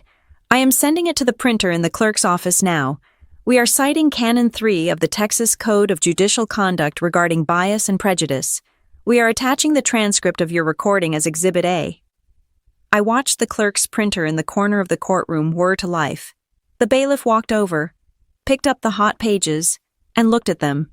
His eyes widened. He glanced at me, then at the closed door of the judge's chambers, and then he walked the documents inside. Across the aisle, the mood had shifted from arrogant celebration to frantic damage control. Caleb Rourke was no longer laughing. He was huddled with Trent and Gwen, his face a mask of tight, controlled anger. He was whispering aggressively, his hand chopping the air. Trent looked pale. He kept glancing at the door where the judge had disappeared, as if praying for Keene to come back out and save him. Gwen was just staring at her hands, twisting a diamond ring around her finger, over and over again. They are scared, Maya observed.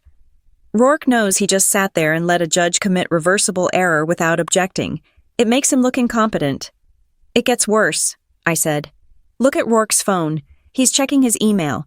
He is looking for an exit strategy. But Maya wasn't looking at Rourke anymore. She was looking at her own screen, her brow furrowed in concentration. She had opened a new browser tab and was scrolling through a website with a dark blue banner. Chloe, Maya whispered. Her voice had a strange edge to it. I need you to look at this. I slid my chair closer. What is it? I was looking into Trent's philanthropic endeavors, Maya said. Remember how he told the local paper he was going to be a pillar of the community once the inheritance settled? He made a big show of pledging a donation to a local nonprofit last week. He wanted to look like a benevolent heir. I remember, I said. He pledged $50,000 to the Travis County Arts and Heritage Foundation, money he doesn't have. Right, Maya said. But look who sits on the board of directors for the Travis County Arts and Heritage Foundation. She pointed to a name halfway down the list. Patricia Keene. I felt a cold chill run through my veins. Keene, I repeated. As in Judge Randall Keene's wife. Maya confirmed. She is the treasurer. Trent pledged $50,000 to a charity managed by the wife of the judge presiding over his case, and he did it a week before the hearing. I sat back, the implications crashing over me like a wave. This wasn't just bias anymore. This wasn't just a judge making a bad joke about a waitress. This was the appearance of a bribe. Whether money had actually changed hands or not didn't matter. Trent had publicly promised a massive donation to an organization that directly benefited the judge's household, while asking that same judge to hand him control of the estate. That is a conflict of interest, I said, my voice barely a whisper. A massive, undisclosed conflict. Keene should have recused himself the moment the case was assigned. He didn't think anyone would check, Maya said, her eyes gleaming. He thought you were just a waitress. He thought Rourke would steamroll you. The case would be over in a month. and the donation would come through quietly. I looked over at Trent. He wasn't just a desperate debtor anymore.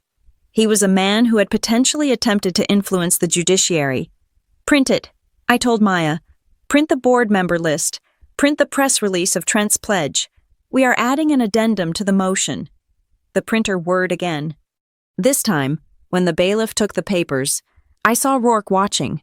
He saw the header on the page, Travis County Arts and Heritage Foundation. Rourke's face went from angry to terrified in a split second. He was a shark, yes, but he was a shark who wanted to keep his license. Being associated with a bribery scandal was a career ender. Rourke grabbed Trent's arm. I could hear his voice hiss across the aisle, loud enough to carry in the silent room. "You didn't tell me," Rourke snarled. "Tell you what?" Trent stammered. "The wife," Rourke whispered, pointing at the paper the bailiff was holding. "You pledged money to the judge's wife's charity. Are you insane? That is ex parte influence. That is a felony if they can prove intent." "I just wanted to look good," Trent said, his voice cracking. "I didn't think—" "That is the problem, Trent," Rourke said, pulling his arm away as if Trent were contagious.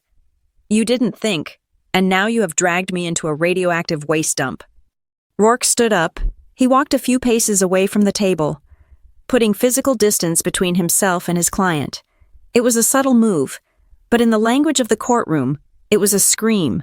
He was preparing to jump ship. The door to the chambers opened. Judge Keene walked out. He did not look like the arrogant king who had entered earlier. He looked gray. His shoulders were slumped. He wasn't wearing his glasses.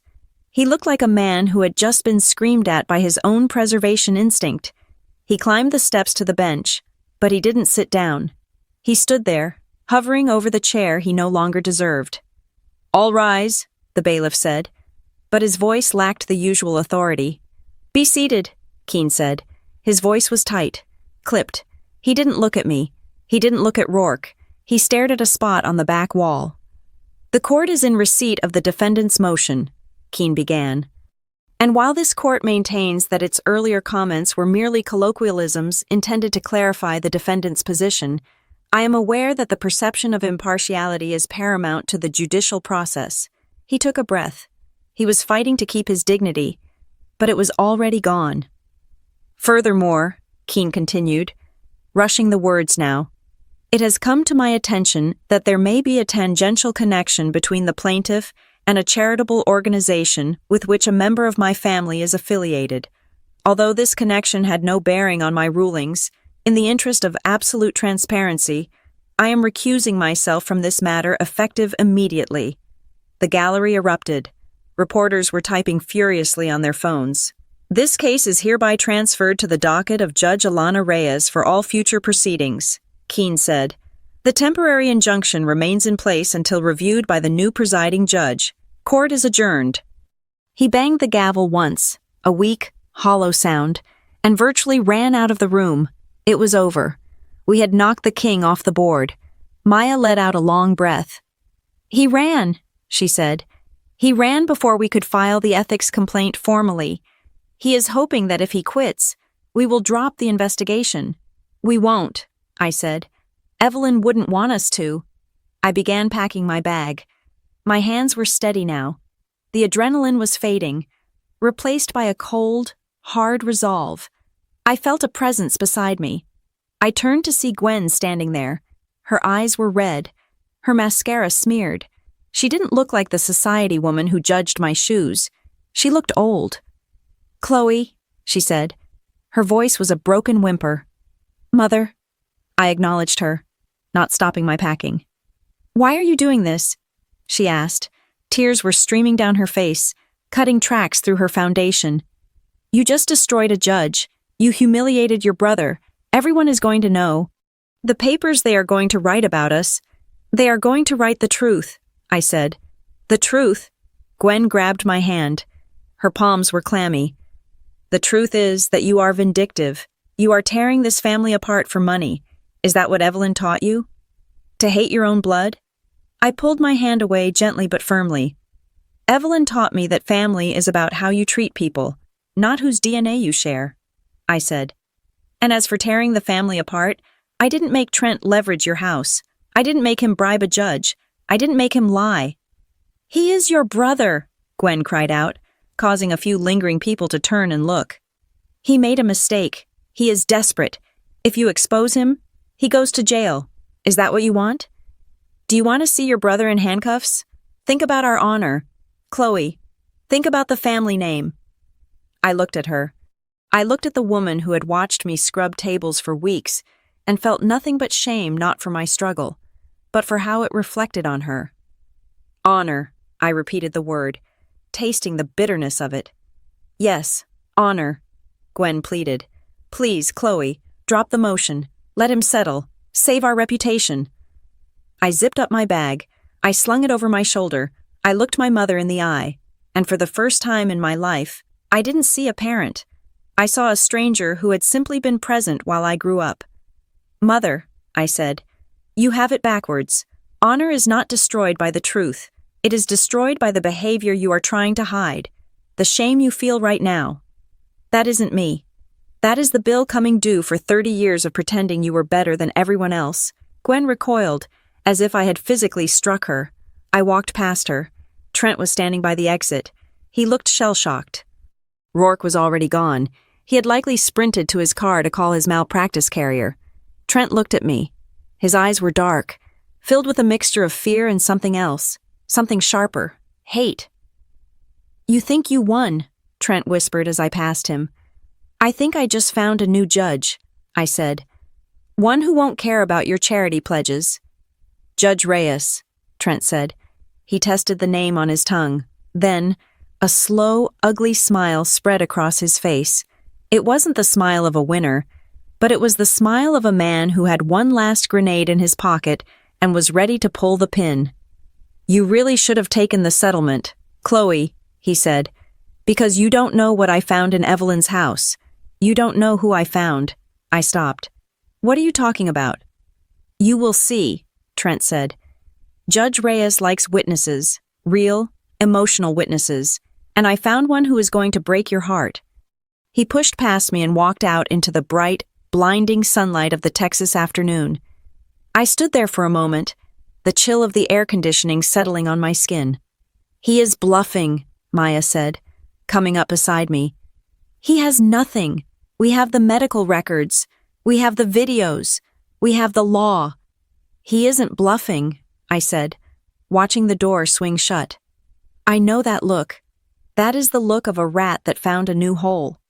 "Who could he possibly have?" Maya asked. "Evelyn was a recluse. She had no family besides you." "I don't know," I said, "but we are going to find out." I walked out of the courthouse. The sun hit my face, but it didn't feel warm.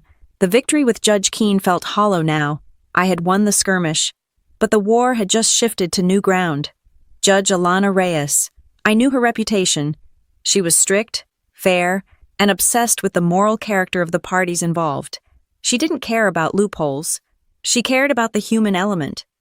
If Trent had found someone a witness who could attack my character, or Evelyn's intentions on a personal level, then all the medical records in the world might not save me. I took out my phone. I had a shift at the cafe in 2 hours. "Are you still going in?" Maya asked, incredulous. "You just took down a judge. Go home. Rest." "No," I said, putting my sunglasses on. "I am going to work, because until the gavel bangs for the last time, I am still just a waitress fighting for her life, and I have tables to turn." I started walking toward the bus stop. The fight was far from over, and if Trent wanted to play dirty, he was about to learn that mud wrestling was a lot harder when your opponent knew how to hold their breath. The air in the courtroom of Judge Alana Reyes was different. If Judge Keene's courtroom had been a circus, this was a sterile operating theater. There was no gallery of gossip-hungry spectators, no laughing clerks, and absolutely no tolerance for theatrics. The wood paneling seemed darker here, the lights starker. Judge Reyes sat behind the bench like a statue carved from granite, her eyes scanning the files with a terrifying, silent efficiency. She did not smile. She did not joke. She simply worked. I sat next to Maya, my hands folded on the table. My family sat across the aisle. They looked smaller today. Trent was hunching forward, his expensive suit looking like a costume he had worn too long. Gwen was pale, her eyes darting around the room as if searching for an exit that didn't exist. They missed Judge Keene. They missed the bias. Now, they were facing the raw, cold machinery of the law, and they were terrified. Mr. Rourke has withdrawn from this case, Judge Reyes announced, her voice crisp and dry. Mr. Sterling, you are now representing the plaintiffs. A young, nervous-looking lawyer stood up next to Trent. Yes, Your Honor, we are ready to proceed. Good, Reyes said. I have reviewed the files transferred from the previous court. I have seen the allegations of undue influence and lack of capacity. I have also noted the irregularities in the previous hearings. We will not be repeating those mistakes. Call your witness. Trent leaned over and whispered something to Sterling. Sterling nodded and cleared his throat. We call Martha Higgins to the stand. This was Trent's bombshell.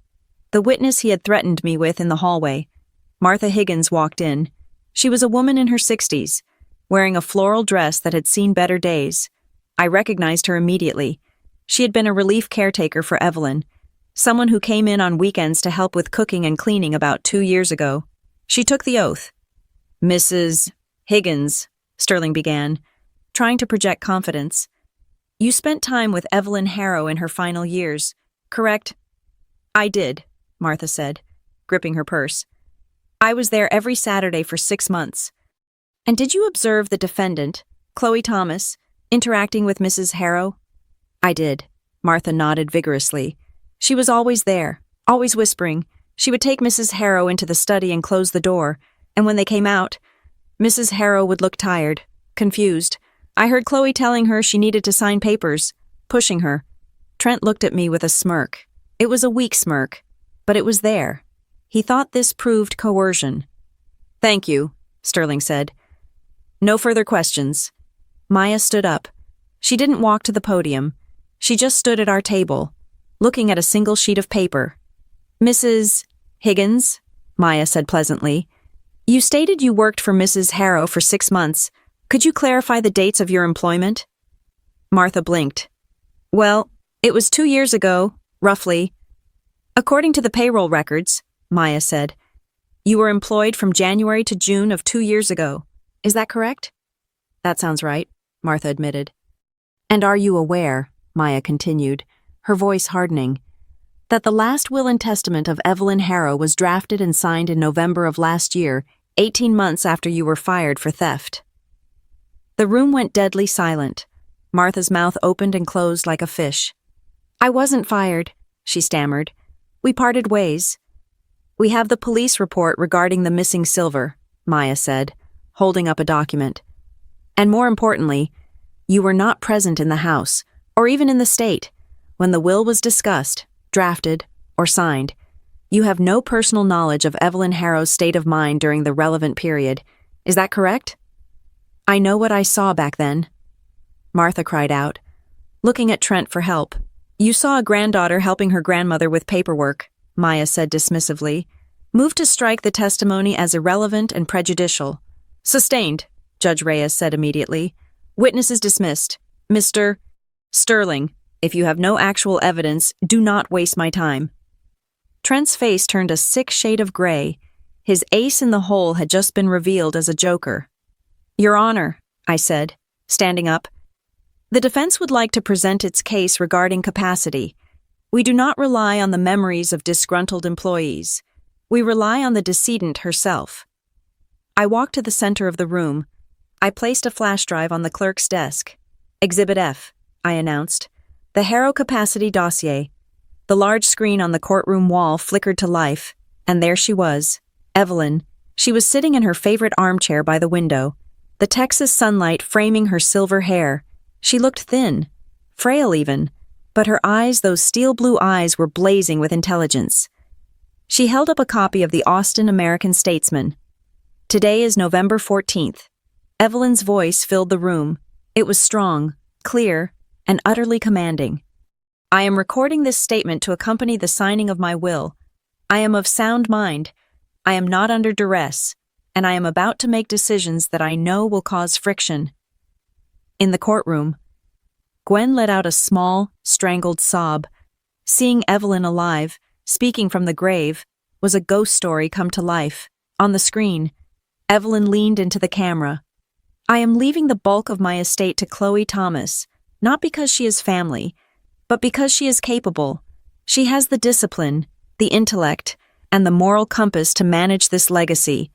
My nephew, Trent, and his mother, Gwen, will receive a nominal sum. Evelyn paused, and her expression hardened. I know they will be angry. I know they will likely try to challenge this. They will claim I was old. They will claim I was crazy. They will claim Chloe tricked me. Let me be clear. Chloe Thomas never asked for a dime. In fact, she tried to talk me out of it. She wanted me to leave it to charity, but I am choosing her. The video cut to a new scene.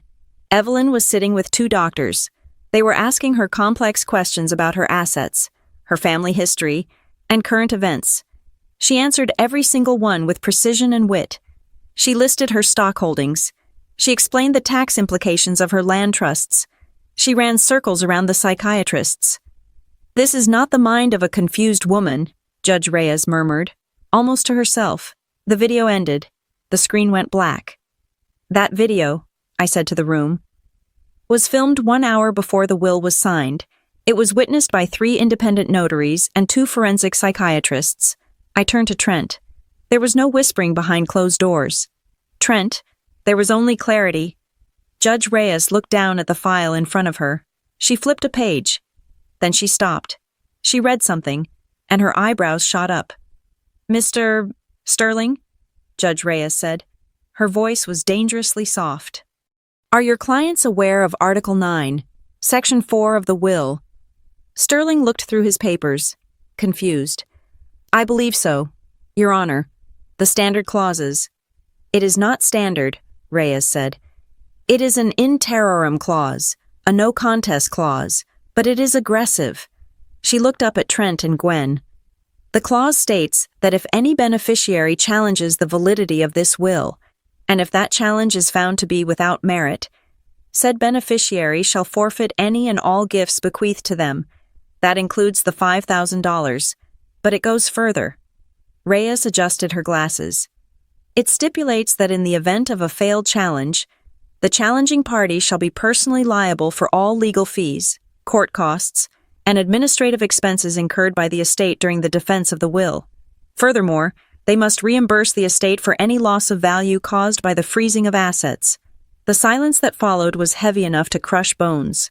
Reimburse, Gwen whispered. What does that mean? It means, I said, turning to face my mother, that you don't just lose the $5,000, it means you pay for my lawyers, you pay for the expert witnesses, you pay for the court's time, and you pay for the 6% growth the portfolio lost while you had it frozen. I did the math in my head. Currently, I said, looking at Trent, that bill is roughly $150,000. And climbing? Trent looked like he had been shot in the chest. He grabbed the table to steady himself. They had thought this was a free roll of the dice. They thought that if they sued and lost, they would just go back to their lives. They didn't know Evelyn had set a bear trap. 150,000, Trent stammered. We don't have that. I know you don't, I said. I saw your emails. Trent. Mr. Sterling, Judge Reyes said. Given the video evidence I just saw, the likelihood of you proving incapacity is virtually zero. If you continue this lawsuit, your clients are walking into financial ruin. Do you wish to withdraw the petition? Sterling looked at Trent. We should pull out, right now, before a judgment is entered. No, Trent hissed. We can't. If we pull out, we get nothing. I need the money. If you stay, you lose everything you have left, I said. Including the house. Gwen let out a wail. The house, Trent. What did you do? Quiet, Trent snapped at his mother. Judge Reyes held up a hand. There is one more document here, a handwritten letter from the deceased. It was instructed to be read only in the event of a contest. Reyes picked up a piece of cream-colored stationery. To those who are reading this, Reyes read aloud, if you are hearing these words, it means my family has chosen to fight. It means they looked at my life's work and saw only a payday. I added the no contest clause not to be cruel, but to be a teacher. If they sue, it means they have chosen money over the truth. So, let the price of that choice be real. If they want to gamble with my legacy, let them put their own on the table. Perhaps, when the bill comes due, they will finally understand the value of what they destroyed. Judge Reyes lowered the letter. She looked at Trent with a mixture of pity and disgust. She knew, Reyes said. She knew exactly what you would do. Trent slumped in his chair. The fight had gone out of him. He wasn't a predator anymore. He was prey. Ms. Thomas, Judge Reyes said, turning to me, I have a question before I render my final decision. Yes, Your Honor. Throughout this ordeal, Reyes said, her eyes softening slightly, you continued to work at a cafe, you allowed the previous court, and your family, to mock you. You are a highly skilled attorney. You could have taken a loan. You could have revealed your credentials on day one. Why did you wait? Why did you keep the apron? I stood up straight. I looked at the judge. Then I looked at the gallery. And finally, I looked at my mother and brother. Because, Your Honor, I said, my voice steady, when you wear a suit, people treat you with a certain default respect. They assume you matter.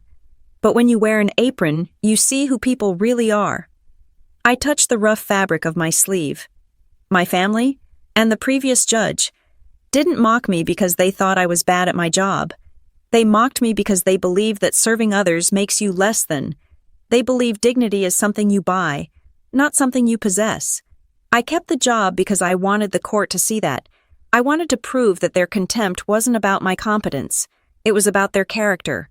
I didn't work for tips, Your Honor. I worked for the truth. Judge Reyes nodded slowly. Point taken, Counselor, and powerfully made. She gathered her papers. The climax was here. The air in the room seemed to vibrate. I am ready to issue my ruling on the validity of the will, Reyes said. But before I do, Mr. Thomas, Trent looked up, his eyes hollow. Yes. I have the financial disclosures you filed with your initial petition, Reyes said. She picked up a sheet of paper. In this sworn affidavit, you claim to have 0 significant debts, making you a suitable candidate for administrator. She paused. The silence stretched out, thin and terrifying. However, Reyes continued, her eyes locking onto his like a laser. Ms. Thomas has submitted evidence suggesting you are currently facing a margin call on a leveraged account, a margin call that exceeds the value of your mother's home, Gwen gasped, clutching her chest. Trent, is that true? Trent didn't answer. He couldn't breathe. So, here is the question that will determine your future. Mr. Thomas, Judge Reyes said, leaning forward. Did you contest this will because you genuinely believed your aunt was incompetent? Or did you contest it because you committed perjury to use this court as a piggy bank to cover your gambling losses? The trap snapped shut.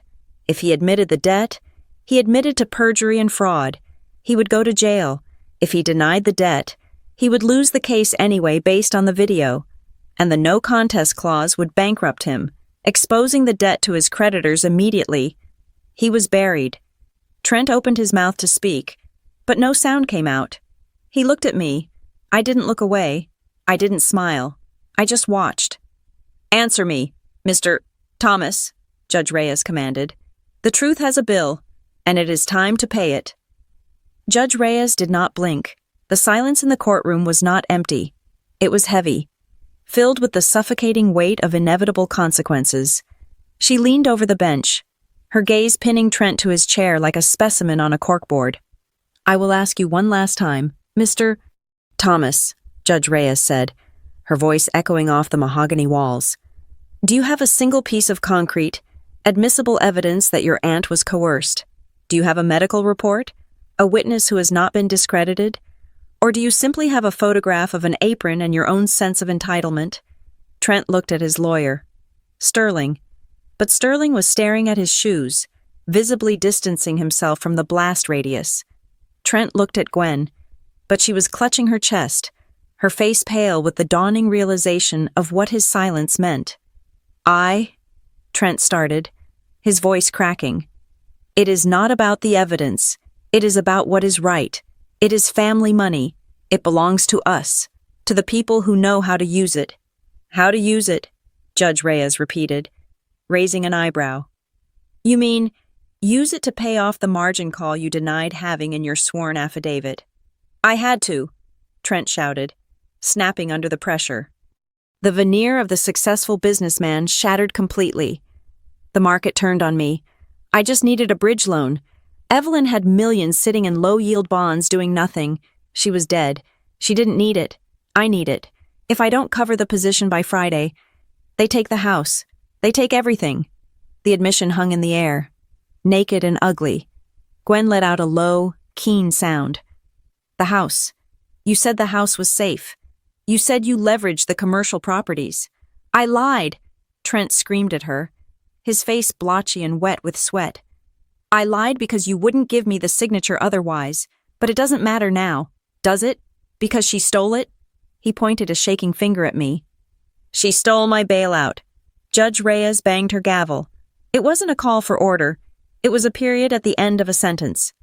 Let the record show, Reyes said, her voice ice-cold, that the plaintiff has admitted in open court that his motivation for this contest was not a concern for the decedent's capacity, but a personal financial exigency resulting from his own mismanagement of funds. She turned her eyes to me. Ms. Thomas, she said, the court finds that the last will and testament of Evelyn Harrow is valid, rational, and executed with full testamentary capacity. The allegations of undue influence are dismissed with prejudice. She shifted her papers, the sound loud in the silent room. Furthermore, the court finds that this contest was brought in bad faith. Therefore, I am enforcing the no contest clause in its entirety. The plaintiff, Mr. Trent Thomas, and by extension, the co-plaintiff, Mrs. Gwendolyn Thomas, are hereby disinherited. They forfeit the $5,000 bequest. Trent slumped forward, burying his head in his hands, but Reyes was not done. Additionally, the judge continued, per the terms of the clause, the plaintiffs are ordered to reimburse the estate for all legal fees, court costs, and administrative expenses incurred during this litigation. I am also granting the defendant's motion for damages regarding the loss of value due to the asset freeze. The total judgment against the plaintiffs is set at $162,000, payable immediately. $160,000, Gwen whispered, horrified. We don't have that, if he loses the house. Then you will have to declare bankruptcy, Judge Reyes said, without a shred of pity. That is the cost of filing a frivolous lawsuit in my courtroom. She looked at Trent one last time. Mr. Thomas, I am also referring the transcript of this hearing to the District Attorney's Office for review regarding potential perjury charges related to your initial financial disclosures. You may step down. The gavel came down. Bang. It was over. The bailiff moved toward Trent, not to arrest him yet, but to ensure he didn't do anything rash. Sterling was already packing his briefcase, practically running for the door. I stood up. I felt a hand on my shoulder. It was Maya. You did it, she whispered. You buried them. No, I said, gathering my files. They buried themselves. I just handed them the shovel. We walked out of the courtroom and into the lobby. The air conditioning out here felt different. It felt like freedom. I was halfway to the exit when I heard the click-clack of heels behind me. Chloe. I stopped. I turned around. Gwen was running toward me. She looked like a wreck. Her hair was coming loose from its perfect bun, and her eyes were wild with desperation. She stopped a few feet away, reaching out as if to hug me, then dropping her hands when she saw the look on my face. Chloe, please, she begged. You have to stop this. You can waive the judgment. You are the executor. You can choose not to enforce the debt. Why would I do that? I asked calmly. Because we are family, Gwen cried, tears streaming down her face. Trent made a mistake, a terrible mistake, but if you make us pay that money, we will be on the street. They will take the house, my house, the house you grew up in. The house you told me to leave when I was 18 because I wasn't successful enough. I asked. I was trying to motivate you. Gwen sobbed. I always loved you. I was just hard on you because I wanted you to be tough. And look, you are a lawyer now. You are rich. You don't need the money. Just sign a paper. Forgive the debt. Please, Chloe, don't be cruel." I looked at her. I looked at the woman who had sat in the front row and smiled when Judge Keene called me a waitress. I looked at the woman who had tried to trick me into signing away my rights because she thought I was too stupid to understand a trust document. "Do you remember the first hearing?" I asked her softly. Gwen blinked, confused. "What?" "The first hearing," I repeated. "When Judge Keene laughed at me, when he made jokes about my apron, when he humiliated me in front of a room full of strangers." "That was him," Gwen pleaded. "That wasn't us." "I watched you, Mother," I said. "I looked right at you, and you weren't horrified. You weren't defending me. You were laughing. You covered your mouth. But I saw your eyes. You were enjoying it. You chose to stand on the side of the laughter because you thought that was where the power was. I didn't." "You did," I said. "And now the power has shifted. I am not being cruel. I am simply letting you live with the consequences of the side you chose. You bet on Trent. You bet on the lie. And you lost." I turned my back on her. "Chloe," she screamed, her voice cracking. "I am your mother." "I know," I said without turning around. "That is why it is so tragic that I had to find a parent in a woman I wasn't even related to." I walked out the doors. The Texas sun hit my face, bright and warm. I took a deep breath. It smelled of ozone and hot pavement. It smelled like the truth. I didn't see Trent again. I heard later that Rourke had dropped him as a client the moment he left the building, and the district attorney had indeed opened an investigation into his financial disclosures. He was facing felony perjury charges. The house was foreclosed on 3 weeks later. Gwen moved into a small apartment in a neighboring town, presumably living off her Social Security, but I didn't dwell on their fate. I had work to do. 2 nights later, I sat on the porch of the ranch house in the hill country. It was my house now. The stars were out. A vast canopy of diamonds scattered across the velvet sky. I opened the last envelope Evelyn had left for me. It was handwritten on her personal stationery. The ink was slightly shaky, written in her final days. "My dearest Chloe, if you are reading this, the dust has settled. I hope you didn't go too easy on them. But knowing you, you were fair, which is more than they deserved. I want to tell you one last thing. Throughout your life, people will try to put you in a box. They will look at your gender, or your background, or your clothes, and they will decide who you are before you even speak. They will call you a waitress. They will call you assistant. They will call you lucky. Let them call you a waitress by those who are terrified of your intellect. Let them underestimate you. It is the greatest advantage a woman can have, because while they are busy looking down on you, they never see the blade coming until it is already against their throat. You were never just a waitress to me. You were the daughter I never had. Now, go do something good with it. Make sure the next girl in the apron doesn't have to fight alone. Love, Evelyn." I folded the letter and pressed it to my chest. A single tear rolled down my cheek, hot and cleansing. 30 days later, I walked into the lobby of the Northline Harbor Attorneys. It was a boutique firm, small but fierce, specializing in plaintiff litigation. I wasn't there for an interview. I was there to sign the partnership agreement. "Welcome aboard, Ms. Thomas," the senior partner said, shaking my hand. "We are excited to have you. Your handling of the Harrow case, it is already being taught in law school seminars as a masterclass in probate defense." "I am happy to be here," I said, "but the terms we discussed regarding my pro bono hours—" "Agreed," he said. 20 hours a week. It is unprecedented, but for you, we will make it work." I smiled. "Thank you." But my real work wasn't in the high-rise office. That afternoon, I drove to the University District. I parked in front of a familiar brick building.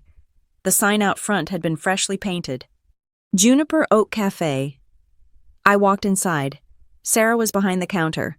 When she saw me, she practically vaulted over the espresso machine to hug me. "I still can't believe you bought the building," she squealed. "You are my landlord. Does this mean I get a rent freeze?" "It means you own the business." "Sarah," I said, handing her a folder. "I bought the building, You own the cafe, rent-free for 5 years. Just keep making that oat milk latte. Sarah started crying. Chloe, why? Because you gave me a job when no one else would, I said, and because I need a tenant for the upstairs unit who won't mind the foot traffic. The upstairs unit? Sarah wiped her eyes. What are you putting up there? Come look, I said. We walked up the narrow staircase. I opened the door to the second floor. It had been renovated. The old storage room was gone. In its place was a reception desk, 3 small consultation offices, and a waiting room filled with comfortable chairs. On the wall, a bronze plaque gleamed under the track lighting. The Evelyn Harrow Legal Clinic, pro bono representation for workers and families. It is for them, I told Sarah, looking around the space. For the waitresses who get fired for being sick. For the construction workers whose bosses steal their wages. For the families who get bullied by people like Trent. I am going to run it in the evenings and weekends, free of charge. You are going to be tired, Sarah said, smiling. I am used to being tired, I said. I walked over to the window and looked down at the street. I saw a young woman walking by, wearing a black apron, looking exhausted, counting her tips as she walked to the bus stop. I knew exactly how her feet felt. I knew exactly how heavy that apron was. I didn't win because they looked down on me, I said, more to myself than to Sarah. I didn't win because I was smarter, or because I had a better degree. I won because they looked at the world and saw only what they could take. I looked at the world and saw what needed to be protected. I turned back to the room, ready to get to work. They thought the apron was a costume, I said. They forgot that it is a uniform, and the thing about service is we always settle the check. I smiled. And the truth always has a bill to pay. Thank you so much for listening to this story. I hope Chloe's journey reminded you that no matter how much people underestimate you, your worth is never defined by their opinion. I would love to know where you are tuning in from today. Are you listening while driving to work in London? Or maybe cooking dinner in Sydney? Or relaxing in New York? Please drop a comment below and tell me your location and what you thought of Chloe's revenge. If you enjoyed this story, please make sure to subscribe to the Maya Revenge Stories channel. Hit that like button to support the content, and smash the hype button so we can get this story out to more people who need to hear it. Your support means the world to me. See you in the next story.